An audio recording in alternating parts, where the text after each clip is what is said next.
Good morning. Thank you for joining us this morning. We're going to get started.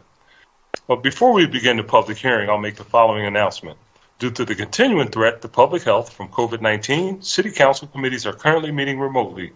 We are using Microsoft Teams to make these remote hearings possible.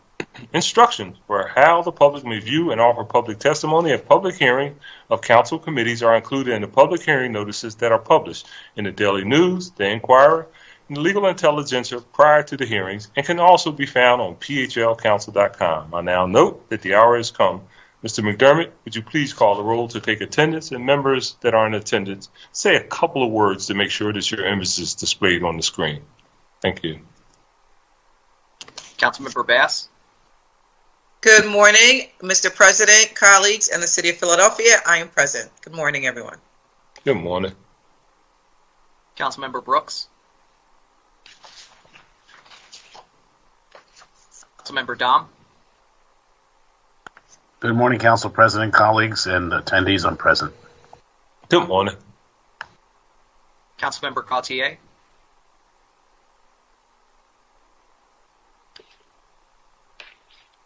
Councilmember Gilmore Richardson. Good morning, Council President. Good morning, colleagues. I am present. Good morning. Councilmember Green.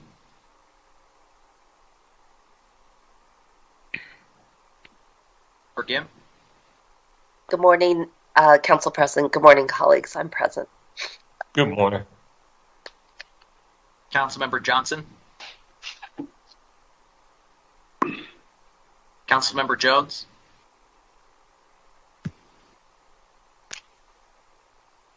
Councilmember O'Neill. Good morning, everyone. Good morning. Councilmember O. Good morning, I'm present. Good morning. Councilmember Parker. Good morning, Mr. President. Good morning, colleagues. Good morning. Councilmember Quinones Sanchez. Good morning, Mr. President. Good morning, colleagues. I'm present. Good morning. Councilmember Squilla. Member Thomas. Good morning, Council President. Good morning, colleagues. Good morning to the public. I'm present. Good morning. And Council President Clark. Good morning. And well, Council President, I'm also present, Councilmember Green. Thank you. Thank you, Council. Good morning. Good. Okay. We've established our quorum.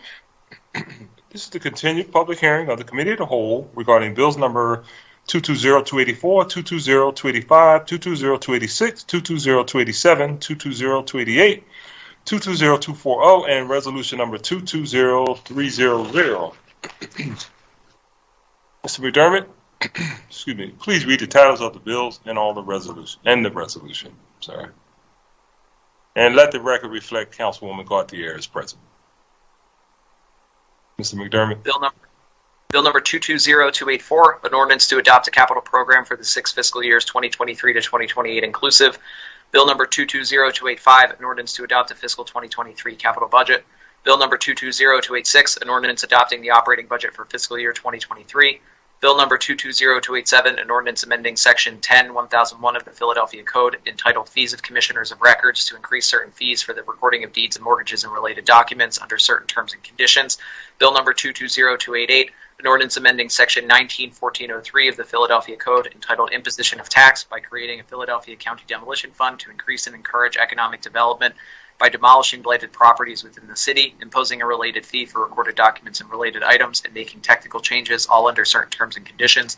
Bill number 220240, an ordinance substantially increasing the budget and number of areas and neighborhoods around the city served by the Community Life Improvement Program to improve the health, safety, and cleanliness of every neighborhood and enhance the quality of life for all residents. Resolution number 220300, resolution providing for the approval by the Council of the City of Philadelphia a revised 5-year financial plan for the City of Philadelphia covering fiscal years 2023 through 2027 and incorporating revised changes with respects to fiscal year 2022, which is to be submitted by the Mayor to the Pennsylvania Intergovernmental Cooperation Authority. The authority pursuant to the Intergovernmental Cooperation Agreement authorized by an ordinance of this Council approved by the Mayor on January 3rd, 1992 by and between the City and the authority. Thank you. Today, we continue the public hearing on the Committee of the Whole to consider the bills read by the clerk that constitute proposed operating and capital spending measures for fiscal 2023, a capital program, and a forward-looking capital program for fiscal 2023 through fiscal 2028. But before we begin to hear testimony from the witnesses we have for today, everyone who has been invited to the meeting to testify should be aware that this public hearing is being recorded. Because the hearing is public, participants and viewers have no reasonable expectation of privacy, so by continuing to be in the meeting, you are consenting to being recorded. Additionally, prior to recognizing members for questions or comments they have for witnesses, I will note for the record at this time we will be using the chat feature available on Microsoft Teams to allow members to signify that they wish to be recognized. In order to comply with the Sunshine Act, the chat feature must only be used for this particular purpose. This morning, we will hear testimony from the Office of Property Assessment and the Board of Revision of Taxes. And sometime this afternoon, we're scheduled at 3. That may be altered. We will hold public testimony. So, Mr. McDermott, our first person to testify is? The first witness to testify is James Arrows, Chief Assessor for the Office of Property Assessment. Thank you. Mr. Arrows, are you connected? There you go. Thank you very much. And good morning. Please state your name for the record, and please proceed with your testimony. Sure. Good morning, Council President Clark and members of Council. My name is James Arrows, Jr. I'm the Chief Assessment Officer at the Office of Property Assessment. Joining me today are Monica Williams, OPA's Deputy Chief Assessment Officer, and Maria Holmes, OPA's Administrative Services Director. I am pleased to provide testimony on the Office of Property Assessment's fiscal year 2023 operating budget. For tax year 2023, OPA has completed a reassessment of the entire city with the goal of continuing to improve through regular reassessments the level of accuracy and uniformity of Philadelphia's real property assessments. This was the first comprehensive reassessment since tax year 2020 and the first reassessment in which the OPA utilized the new CAMA, standing for Computer Assisted Mass Appraisal system. Since the last reassessment, OPA has implemented key process and procedure changes that were suggested by industry expert Robert Glaudemans, as well as recommendations made by an external audit commissioned by City Council. These implementations include creating and staffing a dedicated professional sales validation unit that is responsible for the timely screening and validation of all real estate transfers in the city, hiring additional data analysts, and contracting with an outside vendor to assist in the review and data collection of all classifications of residential and non-residential properties, construction grades, and condition codes. With this reassessment, most parcels have seen some change in either the value, land to building allocation, or taxable status, and owners should expect that their assessment will be more accurate and will reflect the changes that have occurred in the real estate market over the past several years. The assessments for tax year 2023 are now available on the city's Property Search website. OPA is currently putting together information for City Council staffers who provide constituent services to help them answer questions, and will provide a briefing for them later this week. Additionally, OPA is working in conjunction with Revenue, Finance, and the city's Office of Innovation and Technology to provide an online tax calculator for property owners, which has been available for previous reassessments. OPA expects to spend much of FY2023 reviewing and responding to first-level review applications and market value appeals filed as a result of the reassessment, while simultaneously preparing for the next reassessment. During FY22, OPA contracted with the International Association of Assessing Officers, also known as the IAAO, to conduct an audit of the department. The goal of the audit was to ensure that OPA is meeting certain industry standards and to provide recommendations on additional improvements the department can make. Last week, the IAAO issued their final report, and I am pleased to report that their independent ratio study found that OPA's 2023 reassessment met industry standards for uniformity, appraisal level, and equity. OPA will begin implementing the recommendations of the IAAO audit in FY23.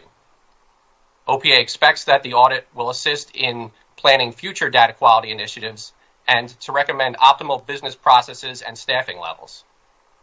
Additionally, OPA intends to increase the number of training and professional development opportunities for employees with the IAAO and other professional organizations to ensure that the department can develop future leaders in the industry.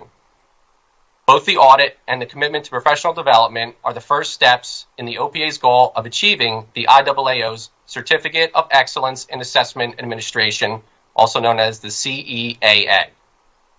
The CEAA is awarded to jurisdictions that successfully integrate the best assessment practices in the workplace.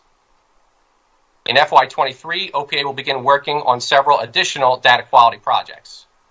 OPA was awarded funding from the Operations Transformation Fund to work with an outside vendor to collect and verify building square footage data, as well as create sketches that can be used in the CAMA system. These initiatives will improve OPA's data, which will improve the quality of assessments and ensure that OPA is using the CAMA system to its full capacity. OPA is also collaborating with several other large jurisdictions across the United States in requesting that the Biden administration grant access to data contained in the Uniform Appraisal Database. This database contains information on millions of U.S. homes that were appraised for mortgages. Access to this data would allow the OPA to verify existing data and potentially add additional data elements that OPA was unable to collect previously. OPA will continue to work to maintain a staffing complement in accordance with industry recommendations and fill vacancies for evaluators and clerical staff with qualified applicants at both the entry and experience levels as needed. OPA will continue to work with OHR to develop strategies that increase the size of the candidate pool for the Evaluator 1 title, in addition to using the Management Trainee title to find qualified candidates and ensure diversity in OPA's candidate pool. Communities of color are underrepresented in some jobs in the private real estate sector, that provide the experience needed to qualify for OPA's evaluator positions.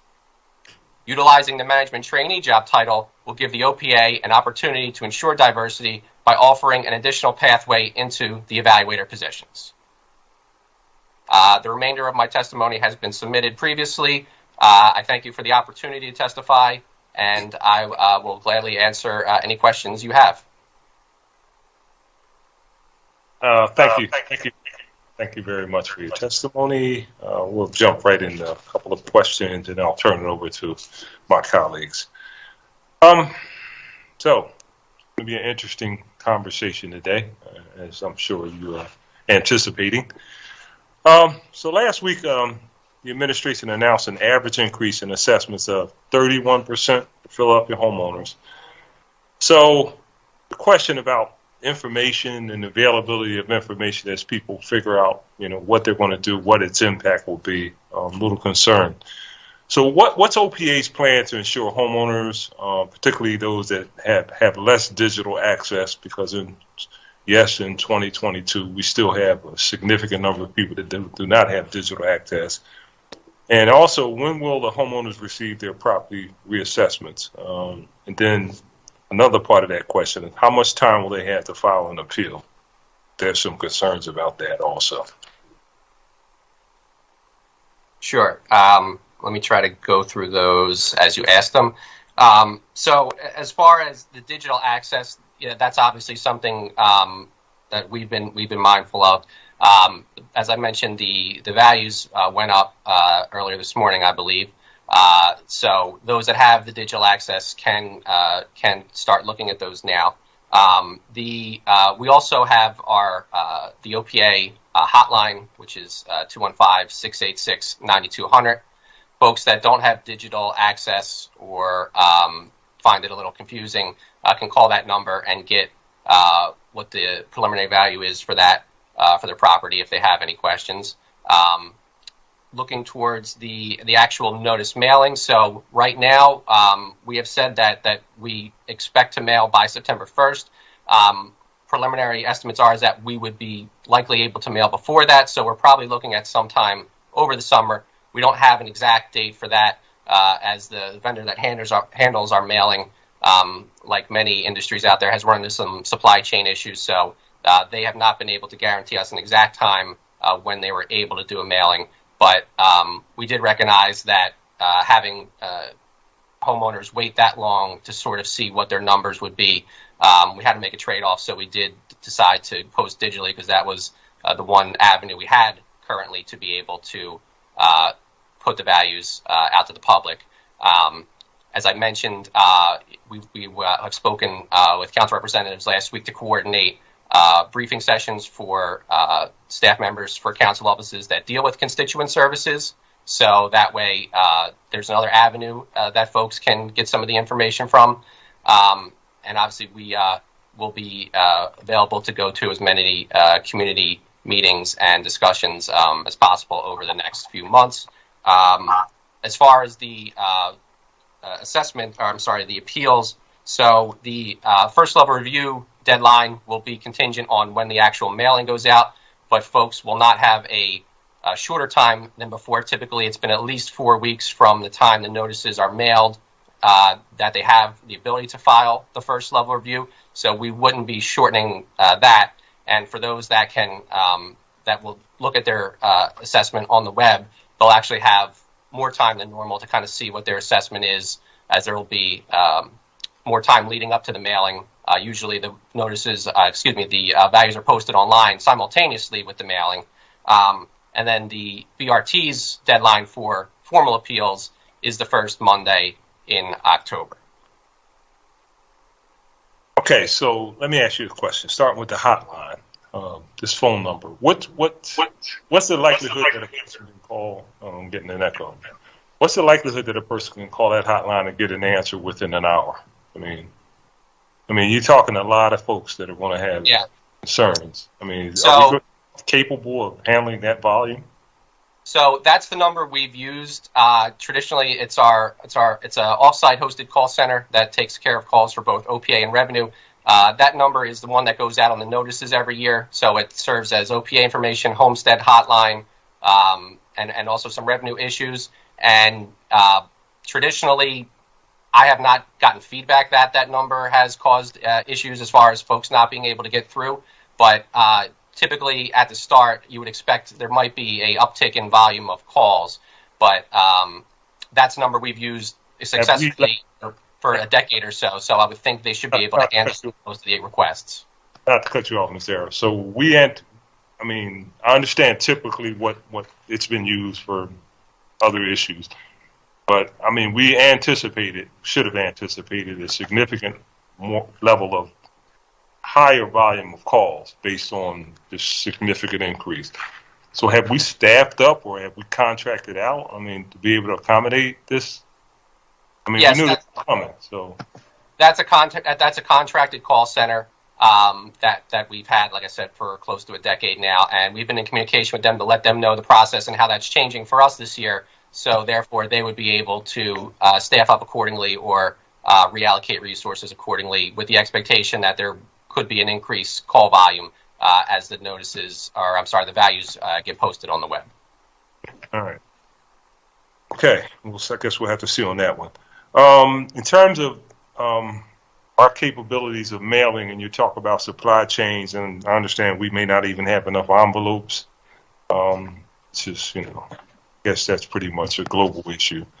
Have we given any thought to bundling the notices with water bills or some other type of mailing that we do? I tend to get my water bill on time. It doesn't seem to be a problem with envelopes from the water department, water revenue.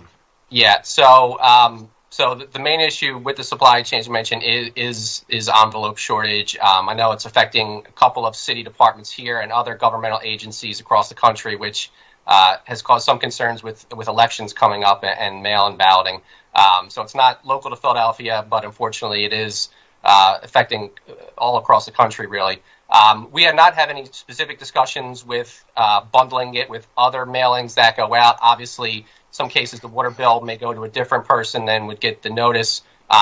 We can certainly look into that, but that's not something we have specifically had any conversations about as of this point. All right. I just ask that you look at every possibility, because this is a challenge, and we'd like people to be able to get notification sooner than later. The fact that people that don't have digital access may be at somewhat of a disadvantage because they'll get theirs later. We should make every effort to make sure everybody has an opportunity. No, we agree on that. So the sooner you can have that conversation with others, the better. So and I understand why we have the large reassessment. This will be my last question for this round. Because of the prior 2 years, us basically not doing anything based on COVID and a number of other issues in CAMA, I guess. Is there a strategy that, as we move forward, that we will not have these significant increases in assessments in the future, like being able to do assessments every year, which was actually a conversation that was had some time ago? Is that a likelihood? Yeah, so it is certainly my commitment that OPA will continue to do regular reassessments, and that certainly could be reassessments every year. We will evaluate each year on a year-by-year basis, and either market factors of if the market ever becomes flat or operational issues could affect whether a reassessment is completed in 1 year or not. But our goal is to have the opportunity to not have to have these kind of 3-year waits, especially with the kind of market we've seen, which exacerbates the changes in value. Okay. All right. I'm going to turn it over to my colleagues now for this first round. Chair recognizes Councilwoman Gilmore Richardson. Good morning. Thank you so much, Council President, and thank you, Mr. Arrows, for your testimony. I just wanted to start with a couple of questions. First, around equity in this assessment process. And so if you could explain to us in detail how you all ensured that the assessment was done equitably, and that the brunt of this assessment does not fall on our most disadvantaged constituents. And I bring that up because early on in this process, the administration talked very clearly about equity in this budget. And so can you talk to us about how you all, with this implementation of CAMA, which is a new system for the city of Philadelphia, how you ensured there was equity in this assessment?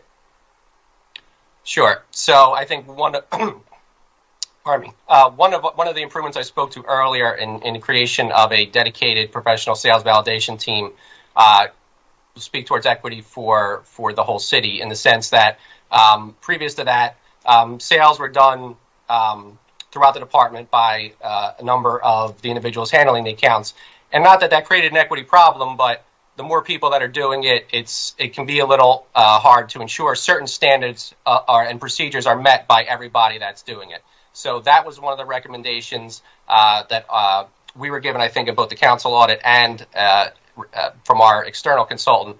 And we think that will certainly help improve some of the equity, because the same set of people will be looking at the sales from throughout the city.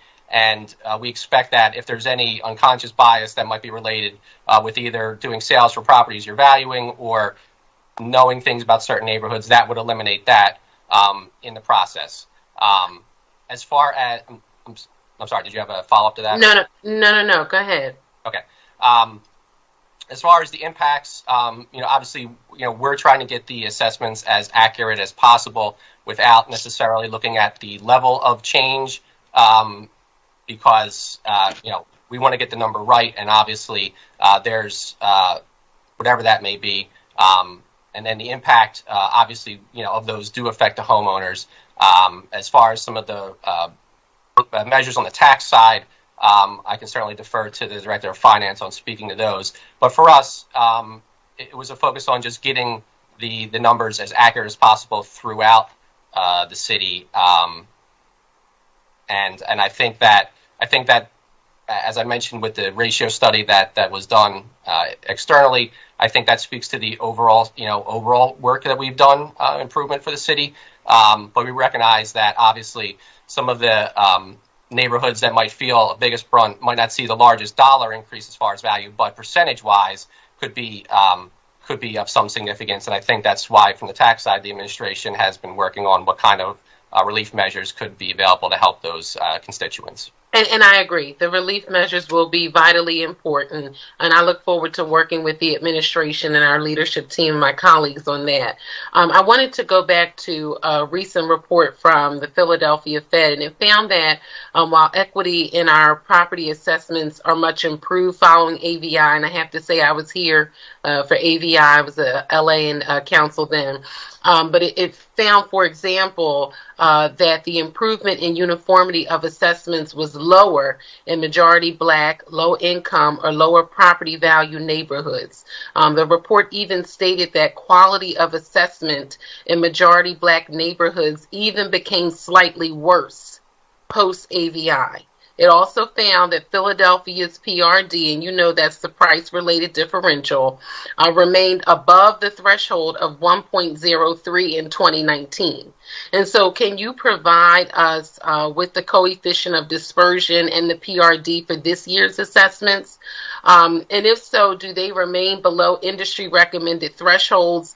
If they do not, what are we doing to address these ongoing issues with our reassessments? And lastly, there have been concerns raised about the office's transparency about methodology of these ratios. And can you make the methodology publicly available to us? Sure. Just give me a second as I pull those numbers for you. So these were the final numbers from the external audit, which were calculated based on the numbers from the completion of the 23 reassessment. So there were two sets here. I'll use the final market value ratio statistics that for those that have the we passed this document along, but it'll be page 11 on the audit for anybody at council that does have this. So breaking the single family properties out into row, single, and twin properties. Coefficient of dispersion for row homes citywide, 13.4%. Price-related differential on row homes, 1.025. You said 1.025? Correct. Okay, so only 0.005 difference from 2019? I don't have the 2019 number in front of me at the moment, but if the 2019 number was 0.03, I think that math would be correct. Okay. So 0.03 being the higher end of acceptability, so we're under within standards on that. Single homes, coefficient of dispersion, 11.3. Price-related differential, 1.026. And twin homes, coefficient of dispersion, 10.7. Price-related differential, 1.014. And all of those metrics for both the COD and the PRD, as mentioned in the report, do meet industry standards. We will be doing a but deeper Mr. Arrows, and apologies for the interruption, but you would agree that it is just very slightly under the 1.03. Would you agree with that? I mean, I would say it's closer to the high end of acceptability, yes, but we did get in the levels of acceptability with this reassessment. And for the record, based on this report, would you say that, as this report states, the quality of assessment in majority Black neighborhoods in Philadelphia even became slightly worse post-AVI? Would you agree with that assessment that was made in the report? I would not necessarily agree with that per se. When we have done some internal studies, but obviously when we do the valuations, we're not considering any demographic information as far as who lives in what neighborhoods. We can't consider that. So, but we have, one of the things in the industry that's been prevalent over the last 2+ years now is kind of looking into some of these issues of inequity in the assessments. Along the lines of what you're mentioning. So, and I heard the bell, Mr. Arrows, and so what I'll do is I will come back on the second round to ask the additional questions that I have. My concern is that you talked about in your testimony how communities of color are underrepresented in a lot of the roles that are sort of a tee up to the roles that are in your department, which will be the individuals working with you all on the implementation of this CAMA system. And we know that minorities, particularly African Americans, are underrepresented around appraisals in general. That's all over in real estate. And so my concern is that as we are moving forward in this process, that we have, again, going back to this equity term that is being utilized by the administration, that we have equity in this assessment process. And that's for every single person that lives in the city of Philadelphia, because times are tough. We're dealing with inflation. We're dealing with a pandemic that we're on the heels of coming out of this pandemic. And so many individuals in our city live below the poverty level and are not able to afford such a large increase. And so I think it's important that we utilize this equity lens in this process, number one. Number two, I'll come back to talk about the deadlines and the opportunity for first review and the opportunity for appeal, because saying that you're going to get it to individuals in the mail by September and then the deadline is October 3rd for the appeal is just not good enough for me. It's not good enough because we won't have time to get the word out to our constituents. We won't have time to reach every person to help them with this process because everybody's not internet and digitally savvy, and we'll need assistance with this process. And so I look forward to coming back on the second round to honor the clock and respect my colleagues, but know that I'll have additional questions. Thank you, Mr. President. Thank you, Councilwoman. Chair recognizes Councilwoman Parker. Good morning, Mr. President. Thank you for your line of questioning, and Councilmember Catherine Gilmore Richardson. And the reason why the education was so important to me, and I'm glad we got that hotline number out, is because many homeowners who receive the notice of proposed valuation do not understand how OPA arrived at the assessed value for their property, and so they don't understand the impact that that value is going to have on their next tax bill. The actual tax bills are not sent to homeowners usually until many months after the notices are sent. And as a result, they don't even not just understand the impact of the increased assessments, but the urgency of filing a timely appeal. And then when the tax bill arrives, I know you will agree, Mr. Arrows, homeowners are faced with tax sort of sticker shock, right? But then they've often have missed the deadline to appeal their valuation. So with that being said, I believe there is going to be a record number of first level reviews. Tell me, if you will, what is OPA's plan to efficiently process the large number of first level reviews that will be filed this year? And then second, after the last citywide reassessment, what percentage would you say of newly assessed properties requested a first level review? Do you expect similar numbers with the release of the new assessment? And how long does the first level review take? Sure. So let me try to go through those one by one. Please let me know if I miss anything. We anticipate hopefully hiring some more staff in the coming months. And although some of that staff would not be able to make judgments on the FLR process, we think from at least a clerical and organizational perspective, they can almost jump right in and sort of assist the existing evaluators in organizing, going through, and processing the first level reviews. Eros, listen, when you say hire some more staff, can you give me an approximate number that you're thinking that you'll need to be able to handle the capacity? So in our budget, we're proposing hiring 15 additional evaluator ones, 3 management trainees, and some additional clerical staff. That would be not including anybody that is either planned or unexpectedly retires over the next few months. So that's what we're budgeted for, and we would try to fill all those slots in the coming months if possible to assist with that. One of the things that the council audit pointed out that they thought worked pretty well was the FLR process. but they said, if anything, it was perhaps a little slow. So we've been kind of thinking about that over the last few years. And so how long does it take for the first level review process? Yes. It depends on really almost a property by property basis. For folks that if an evaluator has 10 requests, they usually get through those pretty quick. In some neighborhoods that so listen, so I just want to get this straight for the record. Is there like an average amount of time when it works accurately? What's the timeline for that? When it works the way it's intended to, how long does a first level review take? I don't have a number off the top of my head, but we can certainly provide one to the chair. Okay, based on the last time we assessed properties, we did the citywide reassessment. How many properties requested a first level review? How many? So I'll give you two numbers. For 2019, we had approximately 22,000 FLR requests, I believe.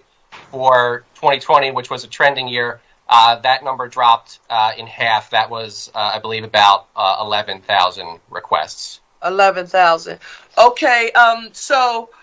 And I also want to get this right for the benefit of our residents. From OPA's website, it appears that the review request has to be mailed. Is that accurate? The request for a first level review, it's more efficient if folks mail it, but once the forms are available, they do have the opportunity to drop it off at the office. We bring them out once they're available, which they won't be available until closer to mailing time. We bring them to community events so folks can have a blank form there and fill out.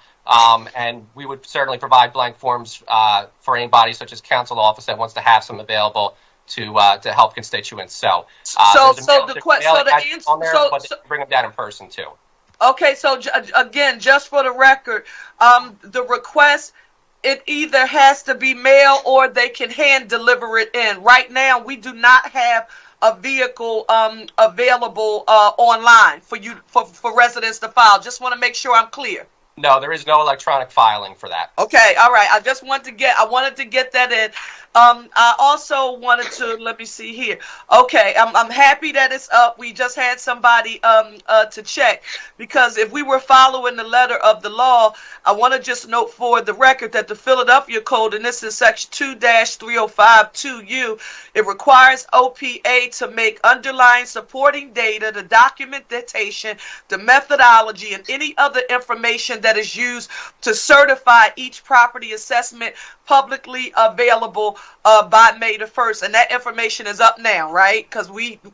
No. So what's up right now is the individual property values, the documentation you're speaking about, and this speaks to the previous question that Councilmember Gilmore Richardson had. We are in the process now of compiling that information, and we will be publishing that. But since the reassessment did not finish up until May 1st, that documentation is not posted as of yet. We need to, in the next few weeks, compile all that so we can have that out there. And that'll be out before folks get their physical notices in the mail.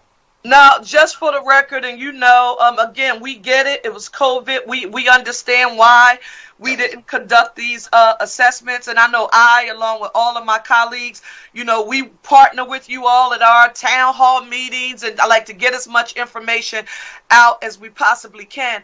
But what I want to note for the record is that there have been many complaints by homeowners that their homes were overvalued in the assessment.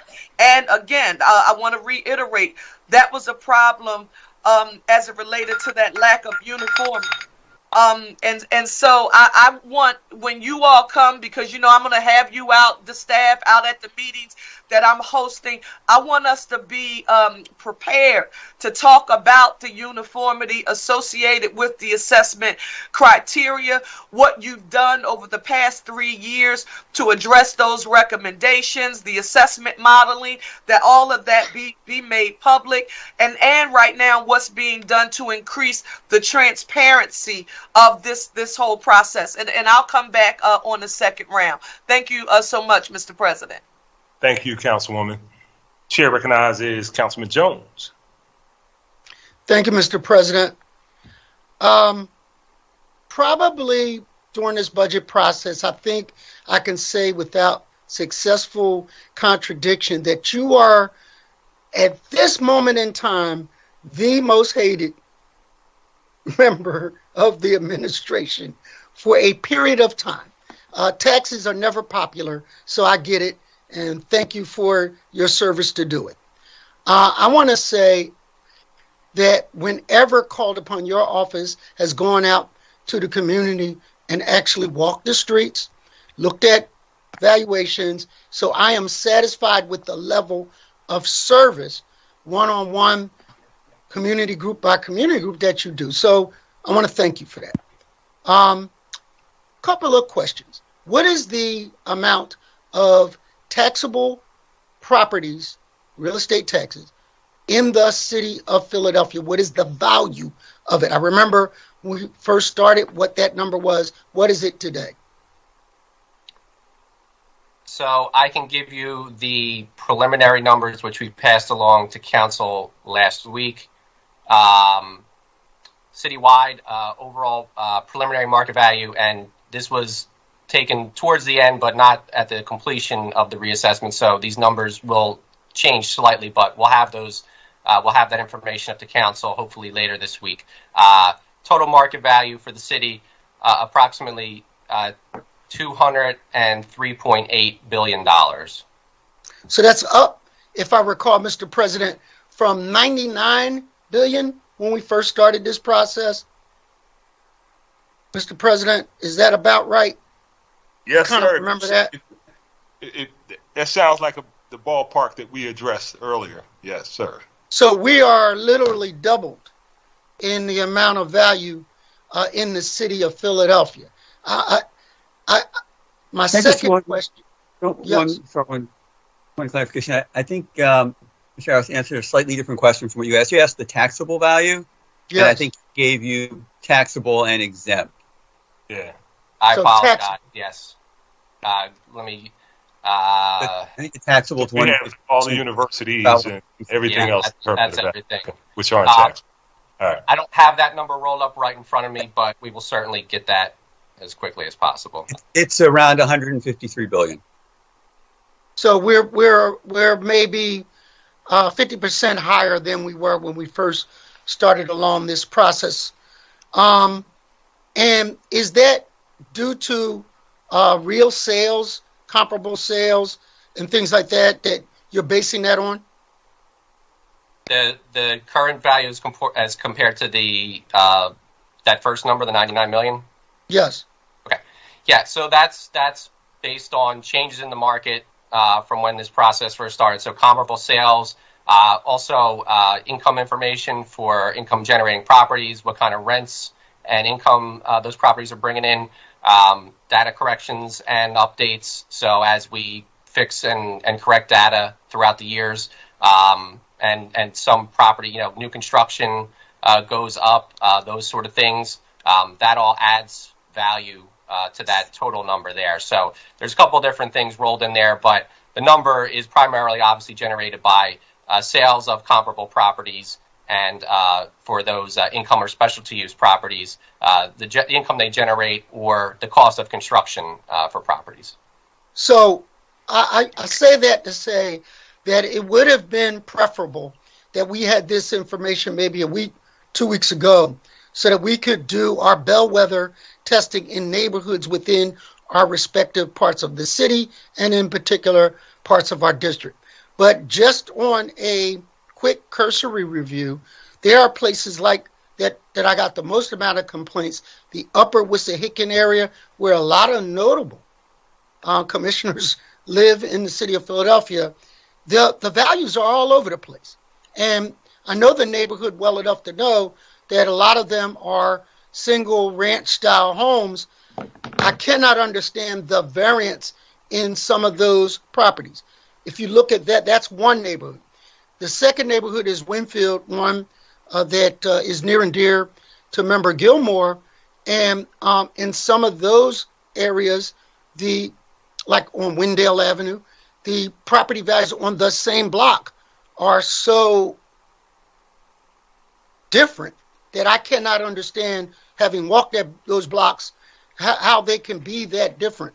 So to that extent, there is not a uniformity that I can understand that your appraisers are putting on certain properties. And I know if you go to a neighborhood such as Germantown, where each block is eclectic, you can walk on one block in Germantown and have compacted row houses, and in another part of Germantown have single Victorian homes. How do you then, in those kinds of close proximities, take account to the differential in value?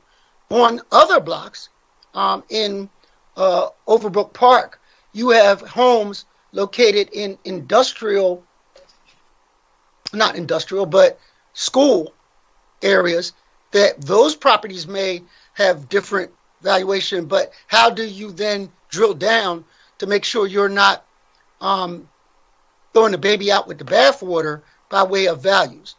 When I say to you that on certain parts of my district, just on the random sampling I've done, those increases are moderate. $53 a year is not going to make or break people.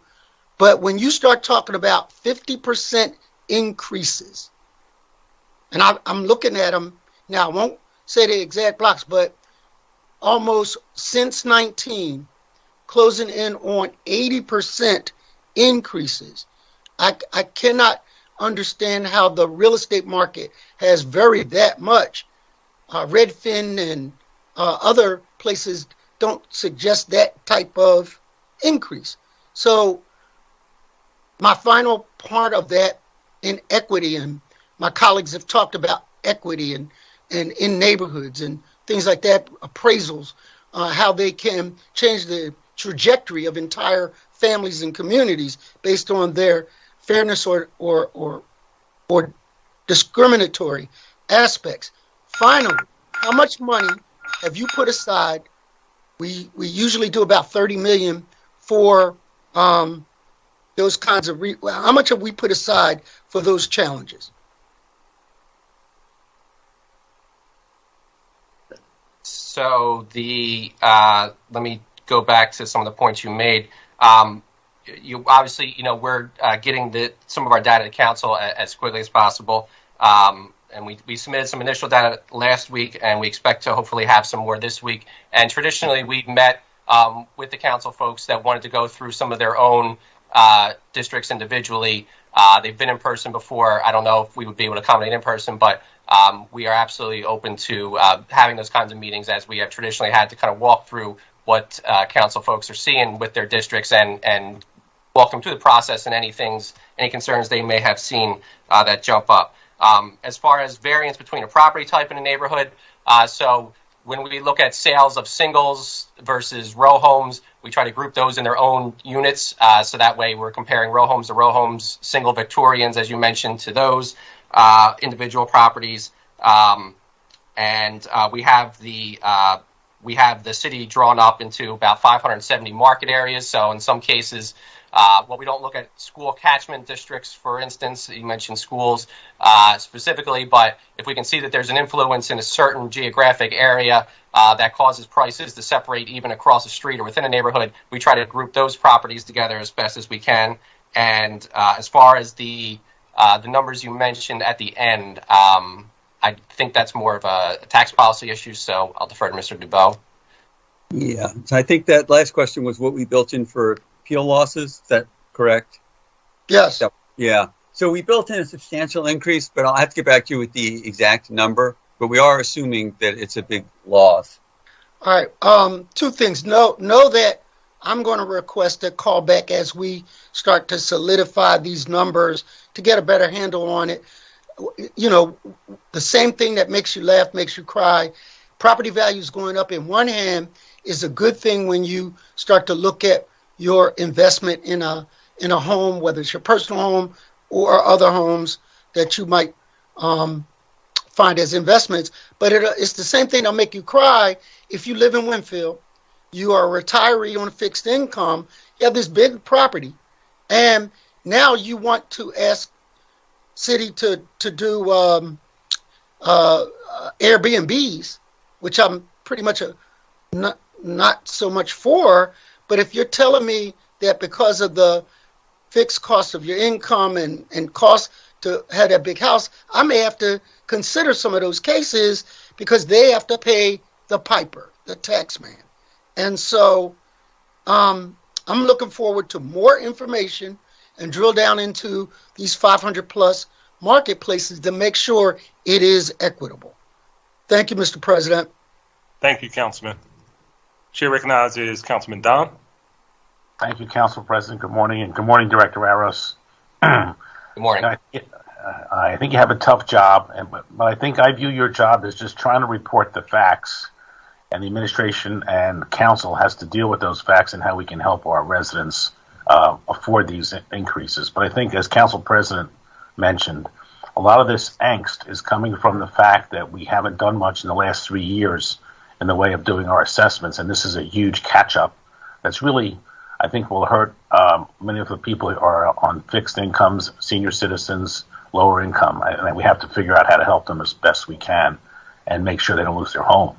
So having said all that, though, my question is from the increases, which look like about 31% on residential over this time period, how much of the increases in assessments are from actual appreciation or correcting assessments that weren't accurate back in 2019 that we're fixing now with the CAMA system? Any idea of that percentage of what was pure appreciation versus what was fixed based on incorrect assessments from 2019? Yeah, we don't have an exact breakout of that. That would be, quite hard to calculate, to be honest. But it's a combination of a couple things which you mentioned and which I sort of spoke to with Councilmember Jones. I can say that if you look at the kind of the additional years of sales that we added in as part of this analysis, and then look at, I studied maybe 5 or 6 independent studies between average sale price, median sale price throughout the city. That 31% number is pretty much in line with most independent analysis. Now, again, we don't do exactly the way they do it, but there is some external verification in general of that number, we certainly think. So it's, the last 2 years, in some cases, some external experts and economists have had double-digit growth citywide and 20+% growth in certain neighborhoods of the city in one particular year, which is unprecedented in many ways.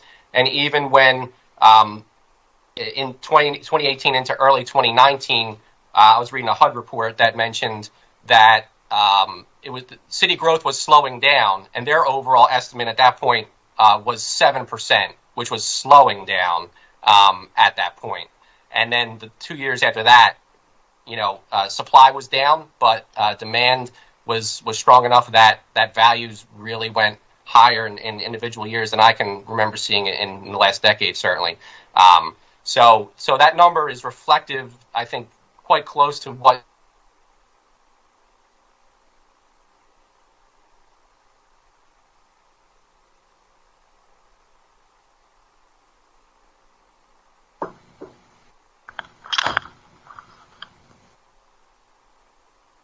All right. Mr. Aros, you froze for a moment. Could you follow up on, I guess, your last sentence, your last part of your response? Last part was essentially, I believe, saying that the different items that Councilmember Dom mentioned kind of rolled into it, but just looking at an appreciation, our number is fairly close to what some external analysis has said about the market over the last few years. So let me ask this question then, Director Aros, because I was looking at the numbers, and it looks to me like we have 4 district councils that overall have seen 25% or greater increases in assessments, and we have 4 that are below 20. But when you look at the 4 below 20, 3 of them at least have a lot of commercial real estate in there, so I think it's blended together that lowers the residential percentage. But like in Councilmember Sanchez and Councilmember Bass's district, the increases seem really strong, including Councilmember Parker's, who are over 30%. I think Parker was 30 overall, and Councilmember Bass was 32, and Councilmember Sanchez was like 42 or 3. Has that, in the 3 years, gone up that much money in those neighborhoods? So one other part of the process that would have been a little different from where we last did our reassessments in 19 and 20 would be that we as I mentioned earlier, the 500, almost 600 geographic market areas that we have throughout the city.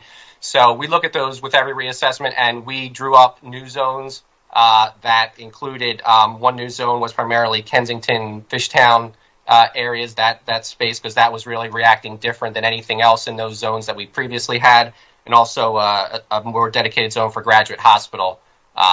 So there could have been some change where in the larger group, those values had been depressed a little bit in the sense that they were being grouped with other homes that weren't alike it, and those sale prices were moving them down a little bit by moving them into into their own sort of area, so that way they act the same and not like some of the other neighborhoods that perhaps are not developing at the same rate, if at all, at the moment.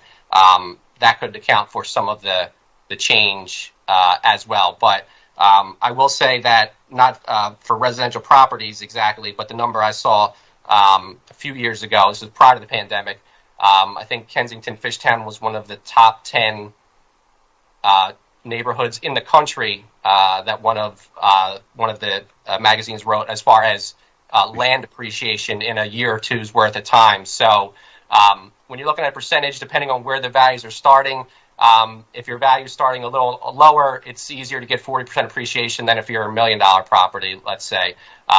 Doesn't mean the impact is any less significant, but we have seen on a national level, Philadelphia reported out as having neighborhoods that are among the hottest in the country as of, this would have been again prior to the pandemic, but definitely some rapidly changing markets in certain sectors of the city. Okay, thank you. One other question. The office market, we still are not seeing the office workers return, and it's now May. I don't know what the number is, but maybe we're at 50 or 60% of the office workers, optimistically back in their offices. And are we concerned about appeals of office buildings? Because when you have the vacancies in office space, it devalues the building immediately. And my question is, A, are we concerned? And B, have we had a set aside for potential appeals from that office market? I don't know if concern is the word I would use, but we always look at that because we obviously don't get the exact rent rolls year over year, so there could be individual changes within a building that we just don't have until the appeal process when that comes in. We did have overall office go up some. That probably would reflect some catching up in value from the last reassessment, and then any changes over the couple of years since we did the last one. Certainly, I think the lack of folks coming back to the office could be a long-term concern, but a lot of those buildings do have long-term leases. So if they haven't stopped seeing that income as of yet, we wouldn't see the immediate impact on that. But those buildings a lot of times will appeal most of the time because they have the funds to be able to put a case on and have law firms on retainer as needed. So we haven't built into any of our numbers anticipated reduction in assessments for the assessment portion of it, but we recognize that we're projecting to January 1 of 23, and in any sector of the market, there's a lot of things that could change, in the next 7 months or so. All right, thank you very much, Director Aros. Thank you, Council President. Thank you. Thank you, Councilman. Chair recognizes Councilman O. Thank you very much, Council President. Good morning, Director. Council did an independent audit, and the methodology of OPA was determined to be below industry standard. And then you are reporting that the IAAO issued some type of report. What report is it that said the methodology meets industry standard? Sure. So in fiscal year 22, we put an RFP out for an external audit. IAA responded and was awarded the contract. So they looked at a number of things in the office, including processes and procedures, staffing levels, integration with the new CAMA environment, and we also had them do a ratio study with the just recently produced numbers from the 23 reassessment. So that was sent over to council last week. We just got that at the end of last week, so I know some folks over there may not have gotten it yet. We can provide that to anybody that hasn't seen it yet.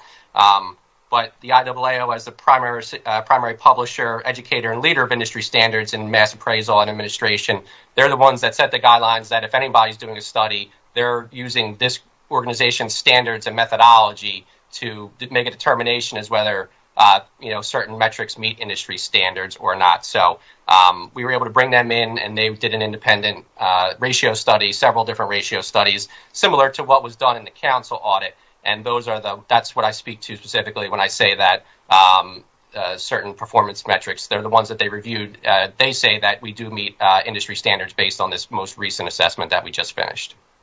Okay, I haven't seen that. I would like to see that, and I have a lot of concerns about this entire process ever since I got elected. For the last 10 years, the assessment and the property tax and all the disastrous things that occur, particularly the fact that things are so inconsistent. One house right next to the other, exactly the same, such great differences, and I find that so very troubling.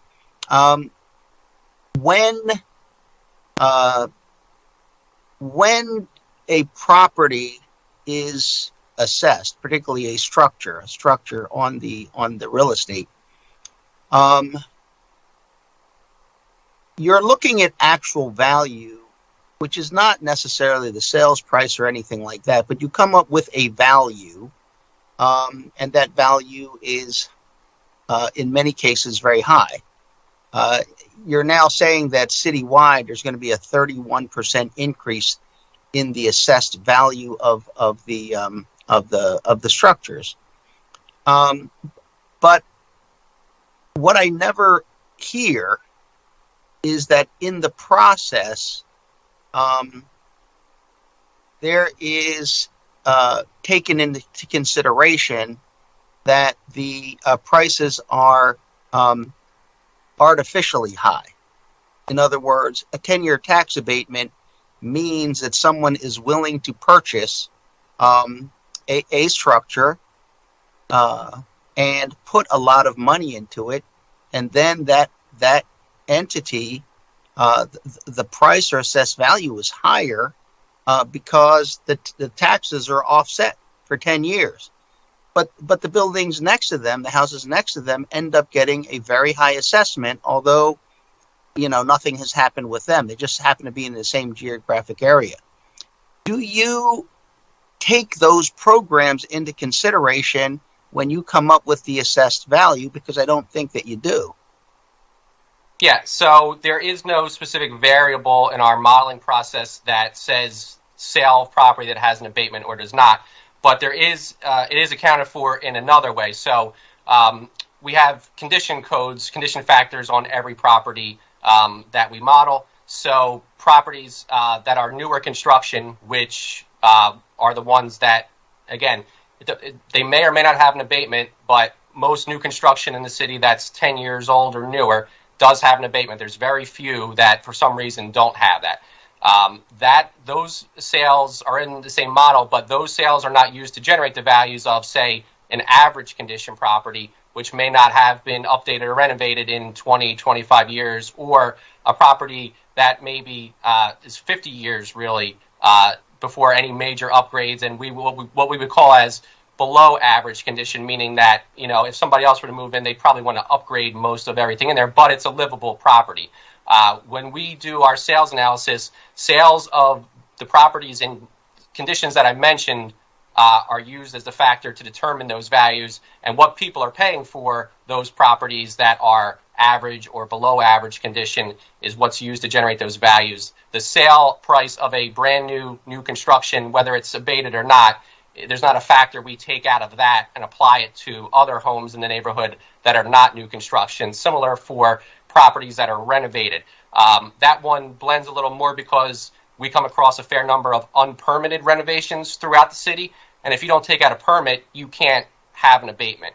So there are renovations where we would code it as a renovated property that may get grouped in with abated properties because somebody did not go through the proper procedures to be able to apply for the abatement in the first place. But because we have 7 different condition codes, those properties that have the abatements are sort of in their own groups, and they're not; those sales are not used to extract a price for anything in separate condition codes. I always point out University of Penn because I think that's a great example of this problem. There's a tax abatement plus. If you work for University of Penn, and you purchase within a certain catchment area, they assist you. They give you assistance in purchasing a home.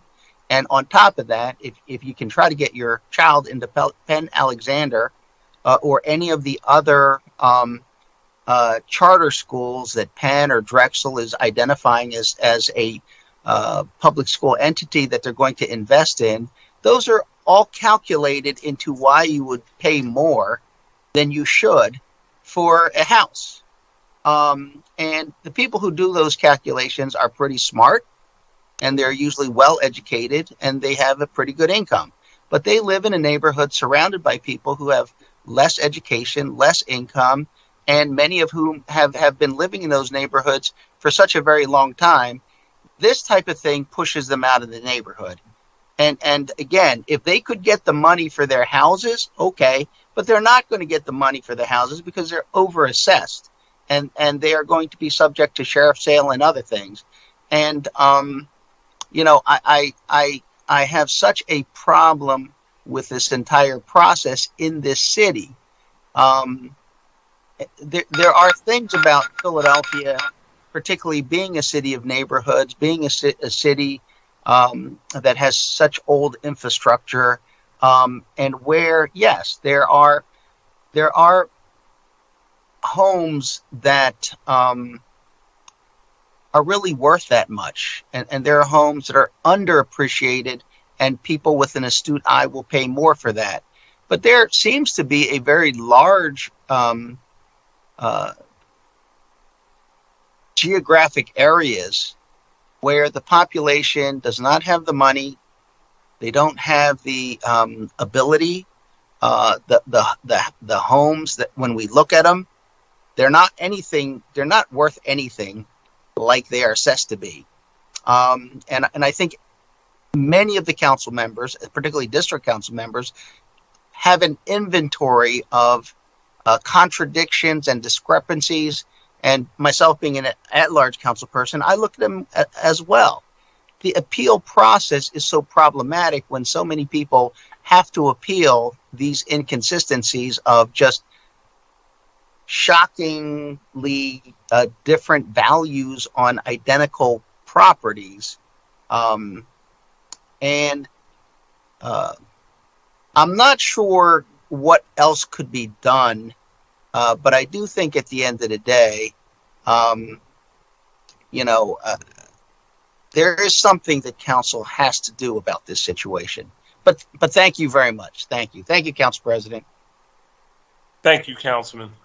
There will be something that this council will do about this situation. Trust me. Thank you, Councilman. Chair recognizes Councilwoman Bass. Good morning. Thank you. Welcome. And I just really want to follow up on Councilman O's line of questioning because, and I'll just tell you a really quick story that I've told before. But I remember when I purchased my first home in Mount Airy. It was a row home, and it's a great little block. And I remember the neighbor, a neighbor coming over who has long since passed, in case anybody asks, but who has long since passed, came over and said to me,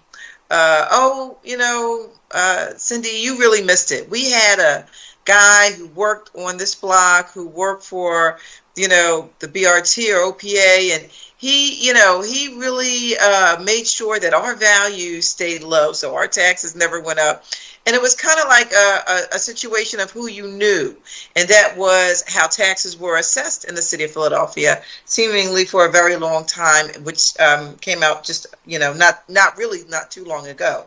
And so we've had this sort of historic systemic problem in the city of Philadelphia when it comes to real estate taxes and assessments and fairness. And I don't think that anybody would disagree with that. And I think that would you agree with that as well? Oh, sure. If going back, I've been here almost 20 years, and I think the last decade has been significantly different than that first part that I was here. Yeah, absolutely. Absolutely. I would agree. I would agree completely. So let me just go into a couple of questions because I have a great amount of concern. And as Councilman O said, like you have some properties where folks really don't have the means to maintain their properties. And in a lot of those neighborhoods are actually gentrifying now. And so what that means is that there is a large number of folks throughout the city who are being displaced. And they're being displaced because you have landlords who are, in some cases, not all cases, but in some cases, who are raising rents to take advantage of a very robust market. And then you have folks who are unable to maintain their properties, and, housing values are going up, assessments are going up. And in the 8th District, assessments seem to be going at a very quick pace in terms of, just the value really skyrocketing is the way I would describe it. So I have a few specific questions, and I'm probably going to have to come back on round 2 to get all of my questions in. So the first is, I wanted to know if you would go back over that hotline number and say it, if you could, again, and, throughout your conversation, maybe if there's a way to post it, because one of the things that I noticed is that you mentioned a hotline number. I wasn't really familiar with it. I don't know how many people really are familiar with it.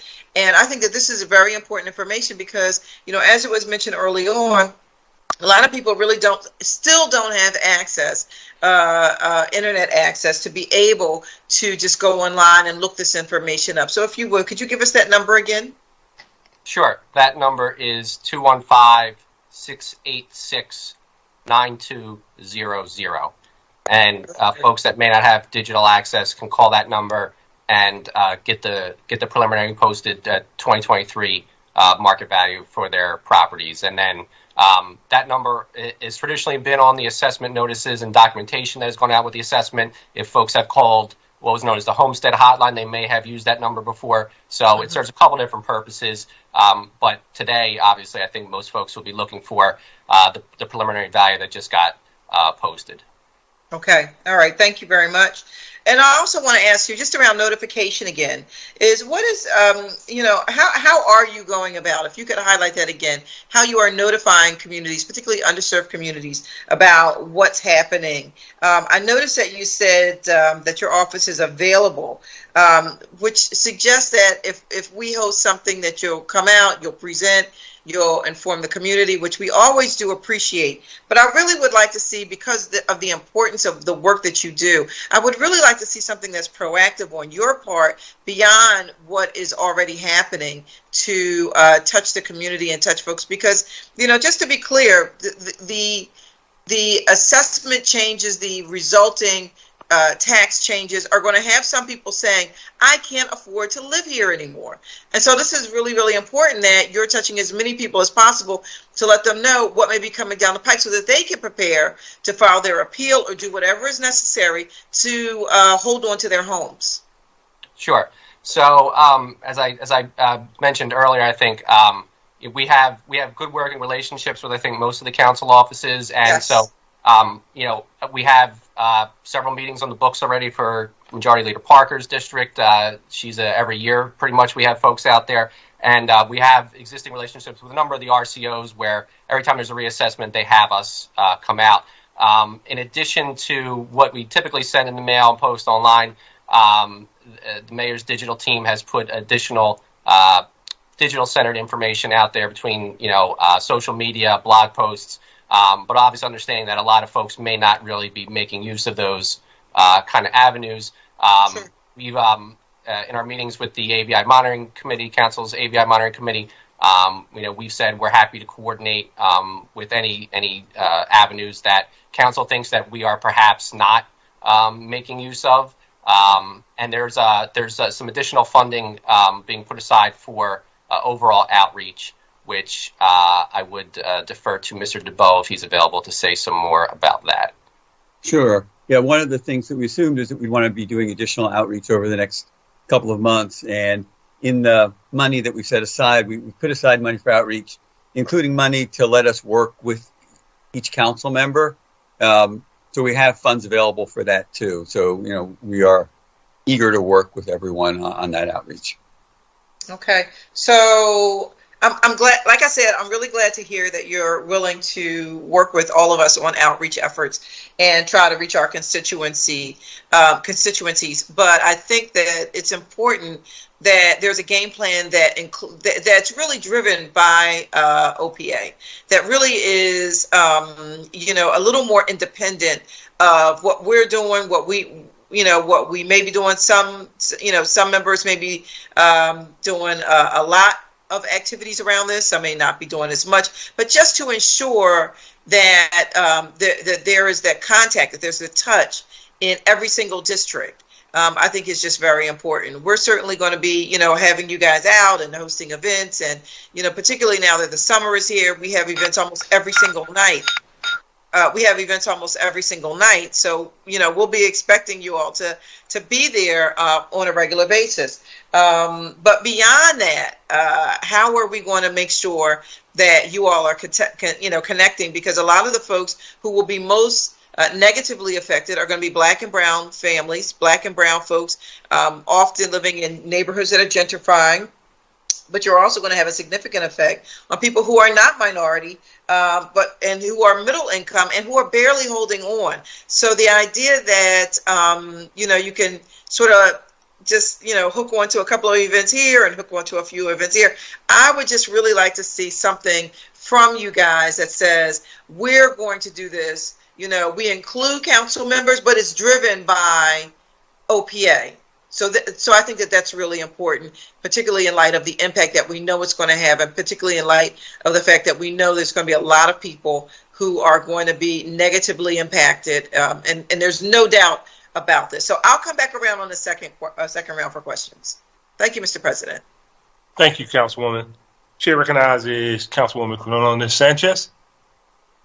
Good morning. Good morning, folks. Director, I want to go to a particular issue in light of some of the conversation that's been having around general market areas and how you established them in the city. In May of 2017, I introduced the bill that passed in 2019, Bill 170467. The bill specifically went to Title II around the city-county consolidation, and it required that OPA promulgate regulations and standards and practices to set standards around something that you talked about, and I think you were talking with Council Member Gilmore Richardson, that we wanted to make sure that your common level ratio and your predetermined ratio, as you've been talking about it, had a coefficient of dispersion, the COD, that did not take, and Councilman O alluded to this, did not overinflate artificial value based on abated properties. And I would argue that this is the case in Norris Square and Kensington. So clarify for me, is Fishtown and Kensington together, or are they their own separate areas? I don't know if those two groups at large are completely in the same area, but that general area was broken out from some of the surrounding zones around it, because those market, as you well know, is kind of behaving differently than a lot of stuff on the periphery. So we didn't want those to impact one way or another some of the other neighborhoods that were not seeing the same sort of market. It is not apples to apples. Putting Kensington in the Fishtown general area is not fair.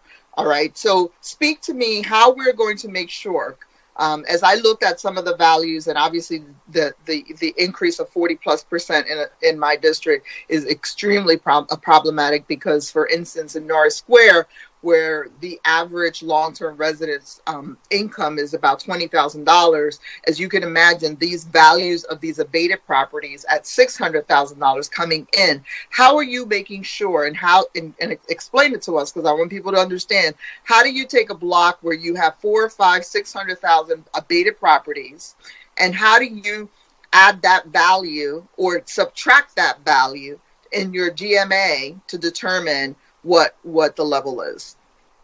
Right. So when we're talking about 400,000, 500,000, 600,000, whatever new construction homes, as we go through the modeling process, it looks at what are homes that are new construction selling for, and values them appropriately based on sales of other new construction homes.